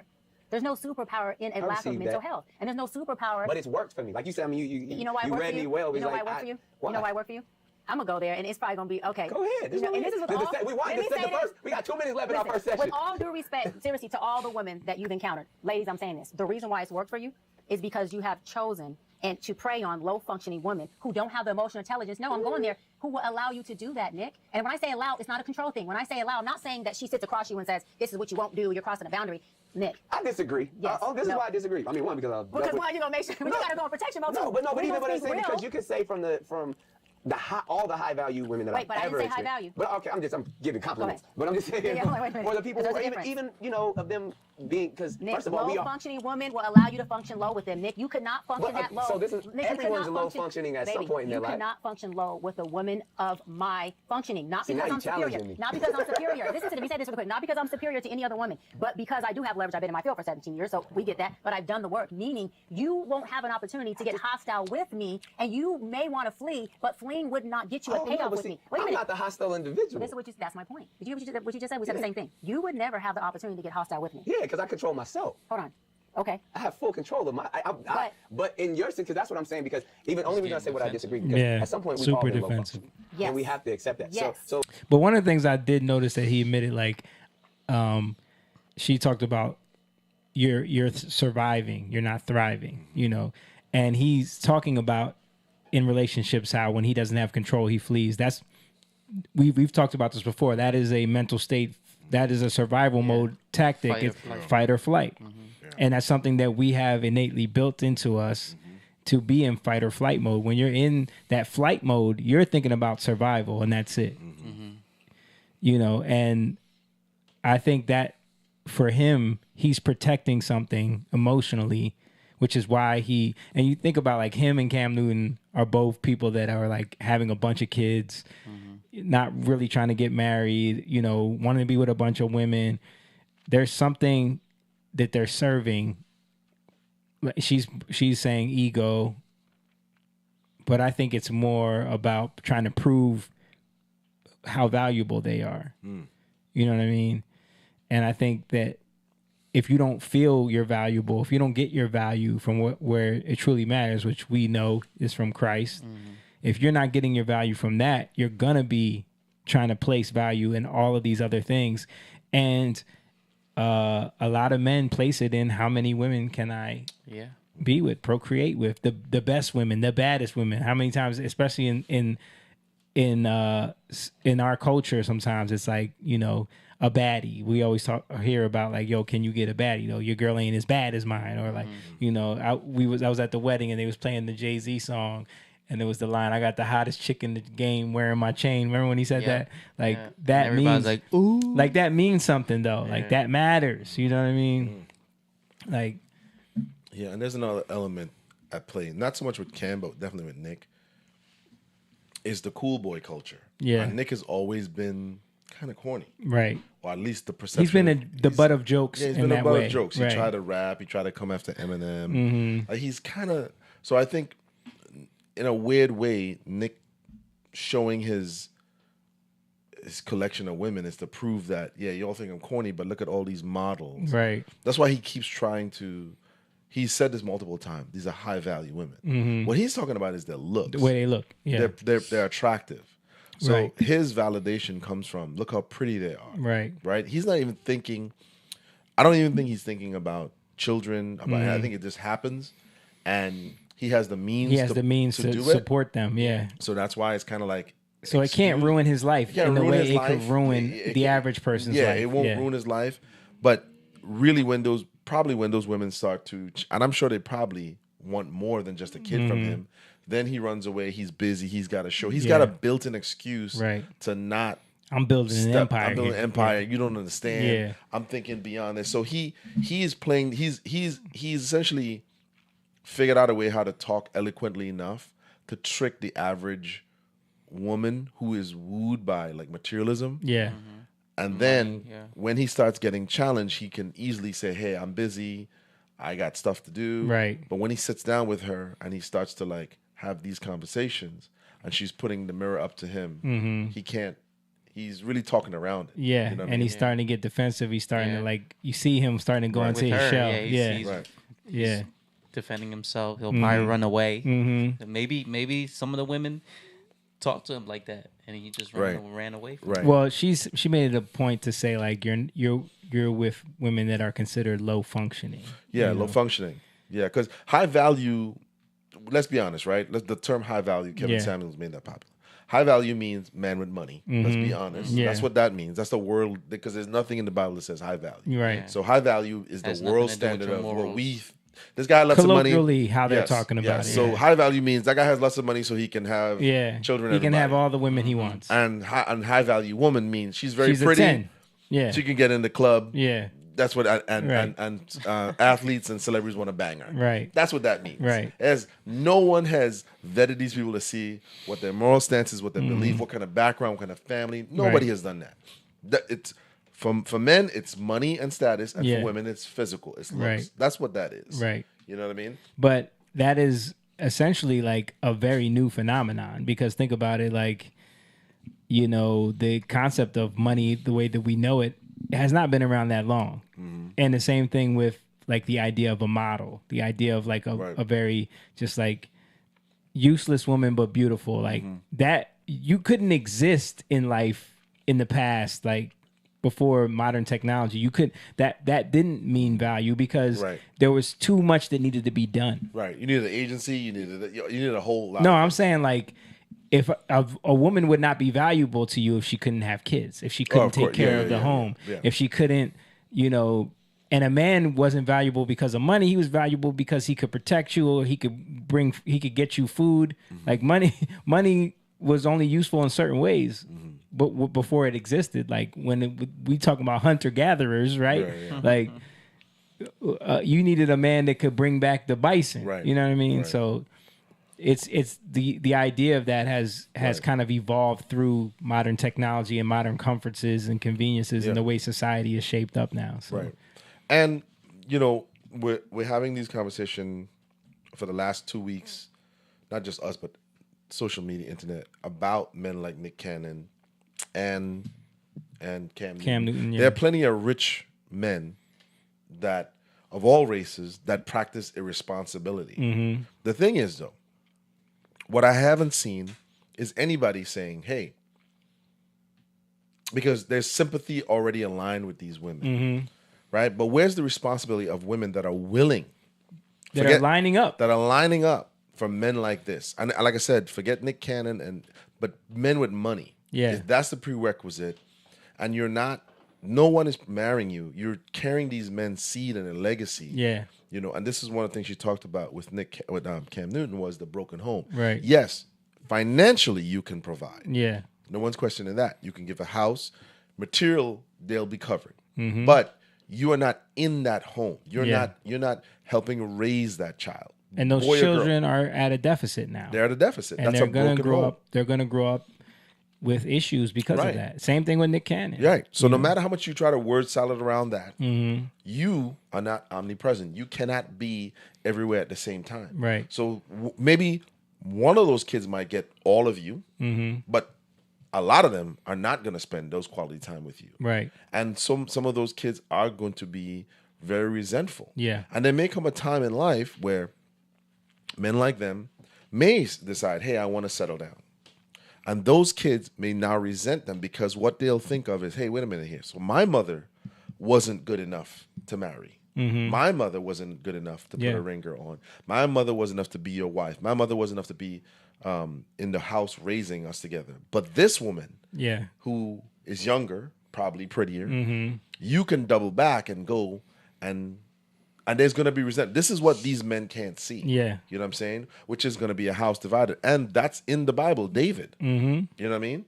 With Bathsheba. Yep. This kind of, so these stories are not new. They're not new. Jake says, and he goes on to say that, James. Okay, let's play it. Right. To label that, it's like, all right, at some point everybody's going to be in their low state. Everybody's going to be vulnerable. Everybody's going to feel empty. But everybody's going to yearn something. And when it comes to relationships, the beauty of a great relationship is where I'm weak, you are strong. So therefore, I have dealt with some people that balance me and are equally yoked. And at times, have I been manipulative and prey on certain things? That's because I'm a man. Right. And but not all men do that. We don't Right. want. Like, don't say that's because I'm a man. Not prey and manipulate. Not all men. First of all humans prey and manipulate, but in a man in a relationship, not in a praying way. If I see that I can say, okay, I feel like I need this and this person has this, I'm gonna do and say whatever I need to do to get that. But Nick, again, Law of attraction. We attract who we are, despite of who we think we are. You use the word, you said women who are equally yoked to you. Yeah. Equally yoked comes in many different facets. 100%. Balance, if They anything. have been equally yoked to your low functioning dysfunction that you have learned to survive in. Because I use my tools to because first of all, let's you're acting as if I'm entering every scenario with the full me, and we all, every time someone meets someone, you're meeting their representative. I know how to turn on the perfect man. Depending And so on the therefore person, I may have manipulated a situation, and therefore so it's to no discredit to anyone Yeah, else. I got you. I've come into every situation. I can be God-fearing, celibate, the one that you want. I can tell you everything that you want in a man and show you that. I can open the doors, lay down the cloak, send the jet, do it all to be like, oh my goodness, I've never. And then toxic Nick shows up, and you're like, this motherfucker got me. No, but he done gave me the draws, and I ain't heard from him in 3 weeks. What you said is perfect. No, what you said is perfect because you named all of the low functioning, superficial things that a low functioning woman would Exactly. fall into. Yes. Exactly. And that's the point. Yep. That's the point. Like fairy tale culture. It's we have to be able to, and this is the problem with not having fathers. We have to be able to raise women that don't care about those things, that aren't deceived by those things. That because then you can easily have, like we were talking about how I remember the Drake video. He was coming out. He was like, "Yeah, I'm finally ready to be married." And in the video, he's getting married. But there's a whole line of women lined up to marry him. They're all marrying him one after the other, one after the other, one after the other. Because that's his idea of marriage. Right. But also, they'll take they'll take a little piece of the lifestyle to be with Drake. You know what I mean? So what is it about where they have been failed as women to be able to be lined up for that type of life? Right. And the same thing with the women that are letting Nick Cannon, that are falling for these things. Like, where is the failure there where they're lining up for that? Same thing with Cam. These women are lining up to be his next baby mom. That we cannot blame on Nick and Cam. Right. Because that means along the way, somehow their parents and their background failed them. We can't. Nick and Cam were only taking advantage of what the society has created. So if you have a girl, if you have a young woman, not a girl, that has been doted over because of her looks, and she's essentially built no discernment skill. She doesn't come from that environment, and her looks is her leverage.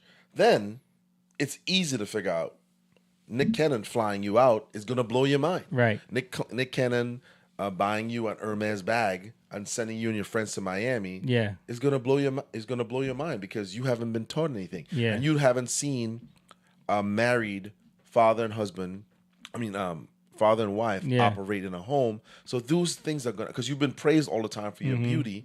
So the function between a man and a wife, you haven't seen that. Yeah. So here's a man doting over you, not to mention constant programming of when you were a girl of the fairy tale life, Prince Charming. You get to go back and tell all your girlfriends. That's what it is.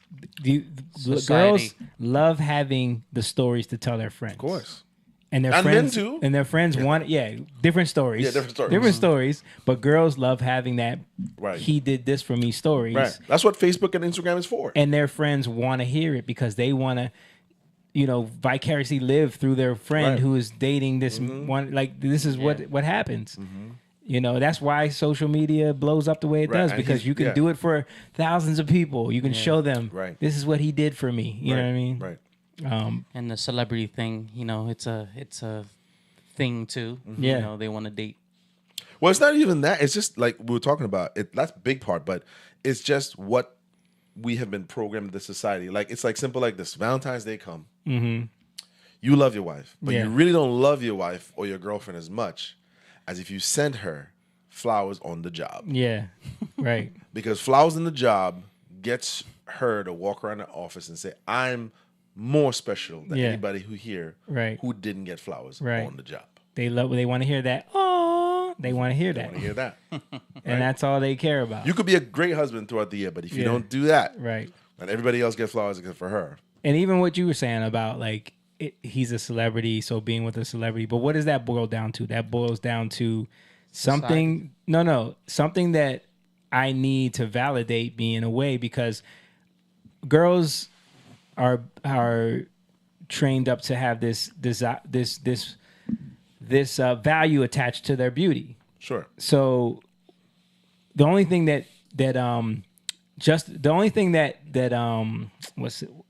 what's the word?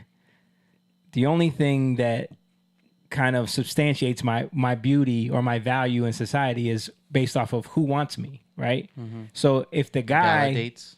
yeah, well, yeah, kind of.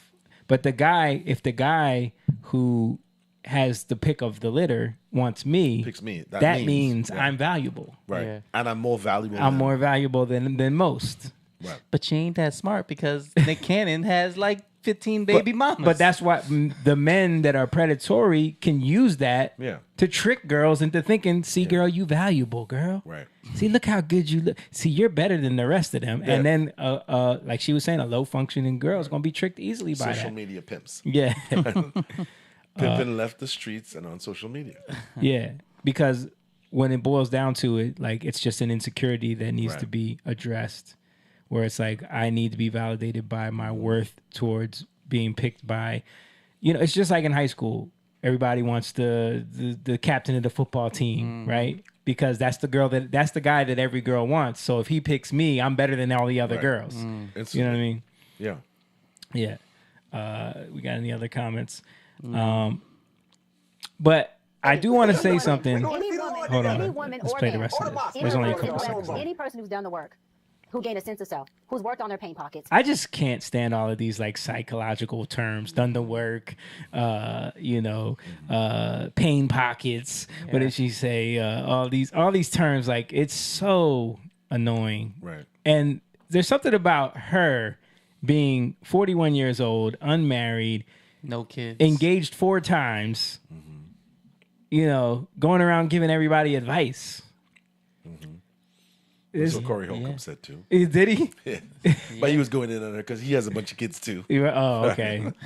so he's offended right. too.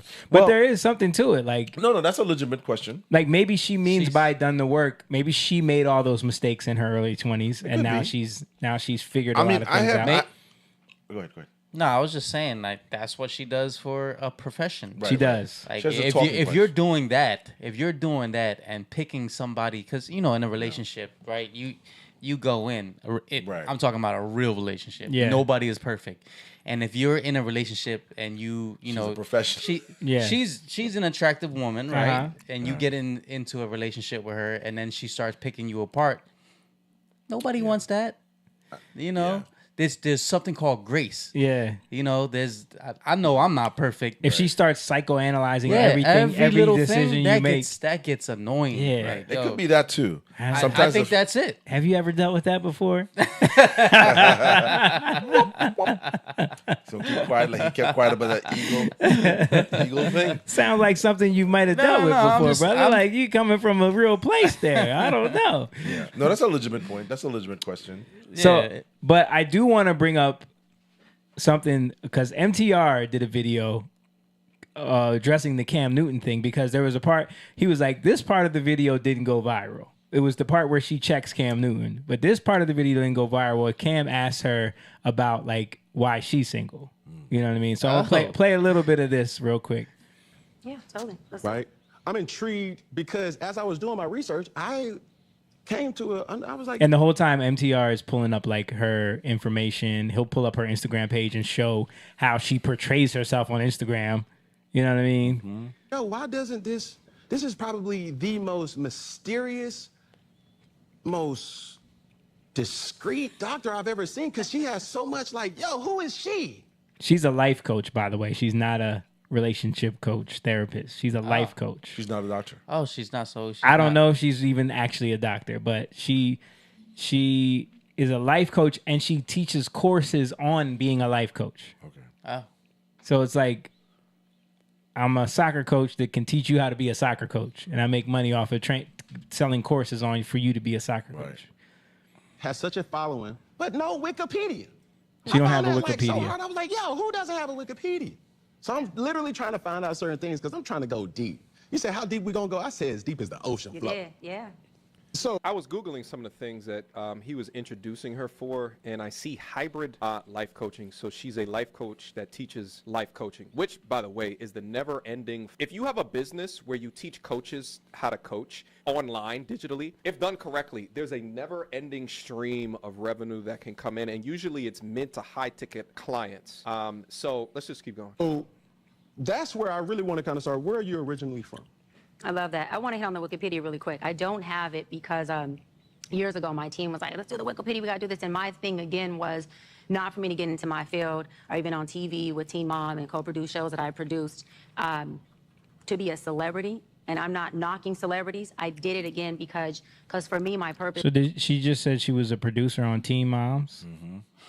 That was the MTV show, right? Mm-hmm. Teen Moms, yeah. Mm-hmm. This is, as a little girl growing up in the inner city, in the hood, to your question, growing up with abandonment issues, growing up with brokenness, and finding my way to use my platform, my books, everything about myself and everyone else's platforms, like your amazing platform, to be able to give those tools and pieces to little girls and little boys like me. What the hell does that have to do with you not having a Wikipedia? In the inner city, in the trailer park, I don't care where they are, who are just saying, why me and how, right? How? And so the celebrityness and the Wikipedia meant nothing to me, but the lives that I've been able to change from platforms, from being on TV, from being the president of the biggest and baddest civil rights organization, the kids who have been able to call me and say, Doc, you know, I'm in college, I've graduated, you know, I'm married with a family now, adults who are experiencing ideations and mental breakdowns who are saying, look, I sense heavy deception. It's odd for me for you to say that you want to do a Wikipedia page because you don't want fame, but then also say, but then I go on TV show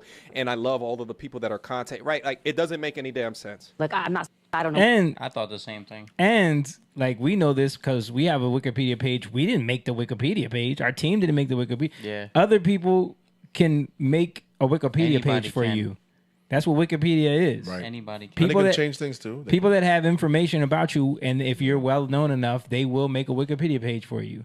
So that was a weird, like, and then she goes on and on about it, and he kind of calls her out a little bit. That is my Wikipedia. That is my celebrityness, and that's my bigness for me. And so, if Doc don't ever get a Wikipedia, I'm fine. But to that point, because of all the work I've done in the community, because of all the lives that I have happily been, you know, honored and privileged to change, my city, Los Angeles, has given me something that's legacy, that's, I believe, bigger than Wikipedia.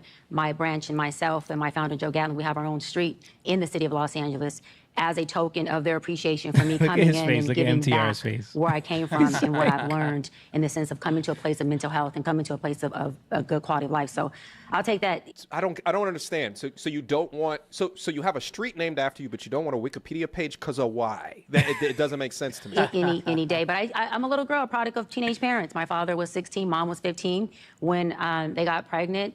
And in the inner city, my dad was a hardcore gangster, dope dealer in the streets. He's a founder of one of the biggest Pyru gangs in Los Angeles. My mom was also, a gangster in the streets alongside my father. They were high school sweethearts, met at 10 years old. About 2 years old when I was 2. My dad went to jail for murder and selling dope. And by the time he got out, he beat his case, thank God. By the time he got out, they told my father my mom was selling 8-tracks. And back then, he thought 8-tracks she's selling 8-tracks. The record albums. She drops him off to a gym to work out, and she takes his car, and she never returns. He calls his brother, and he says, yo, Kim hasn't came and got me. Is she okay? Where's she at? Come to find out, she wasn't selling 8-tracks. My mom was doing the drug that my father was selling. And so as a little girl, coming from that, growing up with a lot of questions of abandonment, and I even was questioning God, saying, I just don't understand, why. And I know for sure, and it's not just kids that question this, adults also question God with certain situations that they have, especially when it comes to being a child who's experiencing abandonment, who grew up to be an adult, who's now 1.2 million that followers. little boy, little girl in you who's abandoned. Me asking God, like, why I'm confused. You'll see right? why. And if you told me that you don't have a Wikipedia because all this shit, but you have an Instagram of 1.2 million followers, like, please help me understand what it is that you're saying. That actually doesn't make any damn sense. It makes not a lick of sense. It explained to me, baby, don't. Let me ask you a question. Have you ever thought about your blood flow? Redwood Don't uses jump just to a few conclusions simple, about why natural ingredients to increase. The only way I can give you an understanding of why is if I give you the experience. And I said, I'm good, because words don't teach, experience does. And so for me, growing up as the oldest of 7, not having anyone in front of me to witness how to do life, how to get through this, I just went into prayer, supplication, and faith in myself and God, and I became very resilient. And at that point, I understood that life was a journey that was about self-growth by self, but about making sure that whatever God moves through me, he gives to me. So I want to make sure that whatever's coming out of me, I want to keep, one. And two, that whatever it is that I'm able to resolve or understand, or whatever pain pockets or trauma I'm able to navigate through, that I do have a duty, an unspoken oath, to give that to any human, because it's a human right to have mental health and a good quality of life. And so that's my story in a very, very small shell. There's a lot more to it, but you know, being a broken little girl, when you heal right and when you take the necessary steps to get your trauma in alignment with who you really are, good people come from that. Good people come from that. And so it gave me the ability to see good in people, but be a hybrid, not be naive to. I'm playing this whole thing the because he bullshit asked that her one trauma question. And the inner city and abandonment can create somebody to be if you're not careful with that. Okay, Siri, stop the clock. Boom, right there. I just asked a simple question. Yo, It's not simple. I like that Cam did that. She sure does like to show off her titties, huh? You know, I wish it was like a research study done in order, right? Like, if you take a look of all of women's Instagrams and you try to correlate to the amount that they show off their titties and their ass on their profile, and you try to correlate it to the number of subscribers that they have, you know, if let's say you hold the control of, you know, amount of posts per week or month or something like that, like you could earn woman. Okay. Yeah. As a marketing strategy, I mean, just is what it is. But if I'm I trying look to at see it if and he- I call you a You're from Los Angeles. modern woman, Okay. Yeah. I just nipped in all the other questions you was going to ask all in one. I'm making your job easier. shit. Extremely. I was like, yo, I just wanted to know where you was Yeah. from. You know, I was just going back to the Wikipedia. But you should know this, Cam, because I was told you have a great relationship with your father, that asking somebody. Yeah, so I just wanted to play that because, you know, you can see from her Instagram, she shows a lot of herself off. Yeah. I mean, those get likes. Yeah. You know? And subscribers Mostly by and men. followers. And she's making money selling courses on being a life coach, you know. Doesn't have a Wikipedia page. I think he goes on to ask her about, because she's been engaged 4 times, and she says it in the interview that she actually like went down the aisle, ran from the aisle twice. What? Yeah, like Wow. so you went there, almost there, and then you just backed out last minute twice. So like I said, you know, has she analyzed herself? Maybe she has, because she says she's done the work. She says she's done the work. Maybe she's 41 now, you know, so maybe at this point in her life she's done the work and she can talks see about healing the right way. Yeah, I mean, maybe she has, because she talks about, you know, God now. She talked about in this interview with Cam why she wouldn't date someone with kids and, you know, different things like that. But and like Jake said, I'm not trying to jump to conclusions. I'm just saying, like, we're letting this woman get on all of these shows and analyze all these people, but we don't really. You have to wonder where she comes from as well. Like, talking about God though, she's showing a lot of boobies. Right. You know, I'm not. You know, I'm saying what it is, Jake. I'm not judging her, but she's showing a lot of skin. Yeah. And she, like I said, there's no way. I think she says in the interview, like, the reason why she didn't marry those people is because she wasn't in the right space. She wasn't ready to be the best version of herself. So she had people last minute twice though. So I think like the situation was she had good guys that wanted to marry her, but she still wanted to run the streets. You know what I mean? So she passed up on those guys to continue living her life the way she wanted to live it. Like we talk about that all the time. So now she's ready to give advice, you know.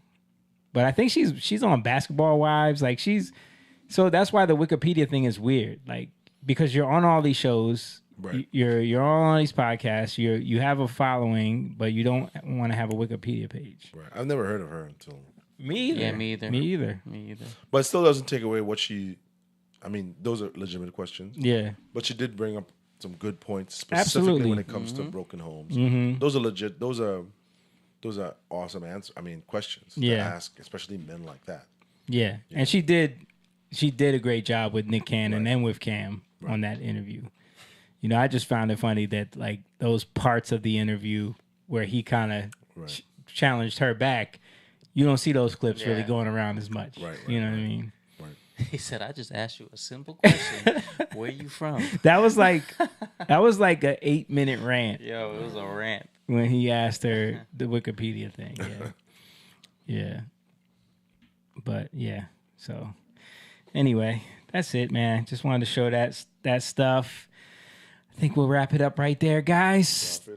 Thank you guys for watching. Appreciate everybody who's been tuning in the whole time, enjoying the podcast. We went through a lot of stuff, so appreciate everybody. Shout out if you're watching on Rumble, if you're on Twitter, if you're on Twitch, if you're on YouTube. Make sure you guys like everything. Share the video with your friends so we can get some help from the algorithm. Also, don't forget we have a Patreon. If you want to support what we do and become a part of the Young Lion community, you can go on to patreon.com/Young Lion TV. Sign up over there, jump in, and become a member. Also, if you want to support and get the merch, get some t-shirts, hoodies, all that good stuff, you can go over to our band's website, which is jatan.com, who has a Wikipedia, /shop. And you can get the merch over there. Other than that, we appreciate everybody. Thank you guys for watching. We will see everybody next week. Peace. Young Lion, go live, yeah. Young Lion, you rich, yeah. This kingdom has room, yeah. Go and fight people in, woo.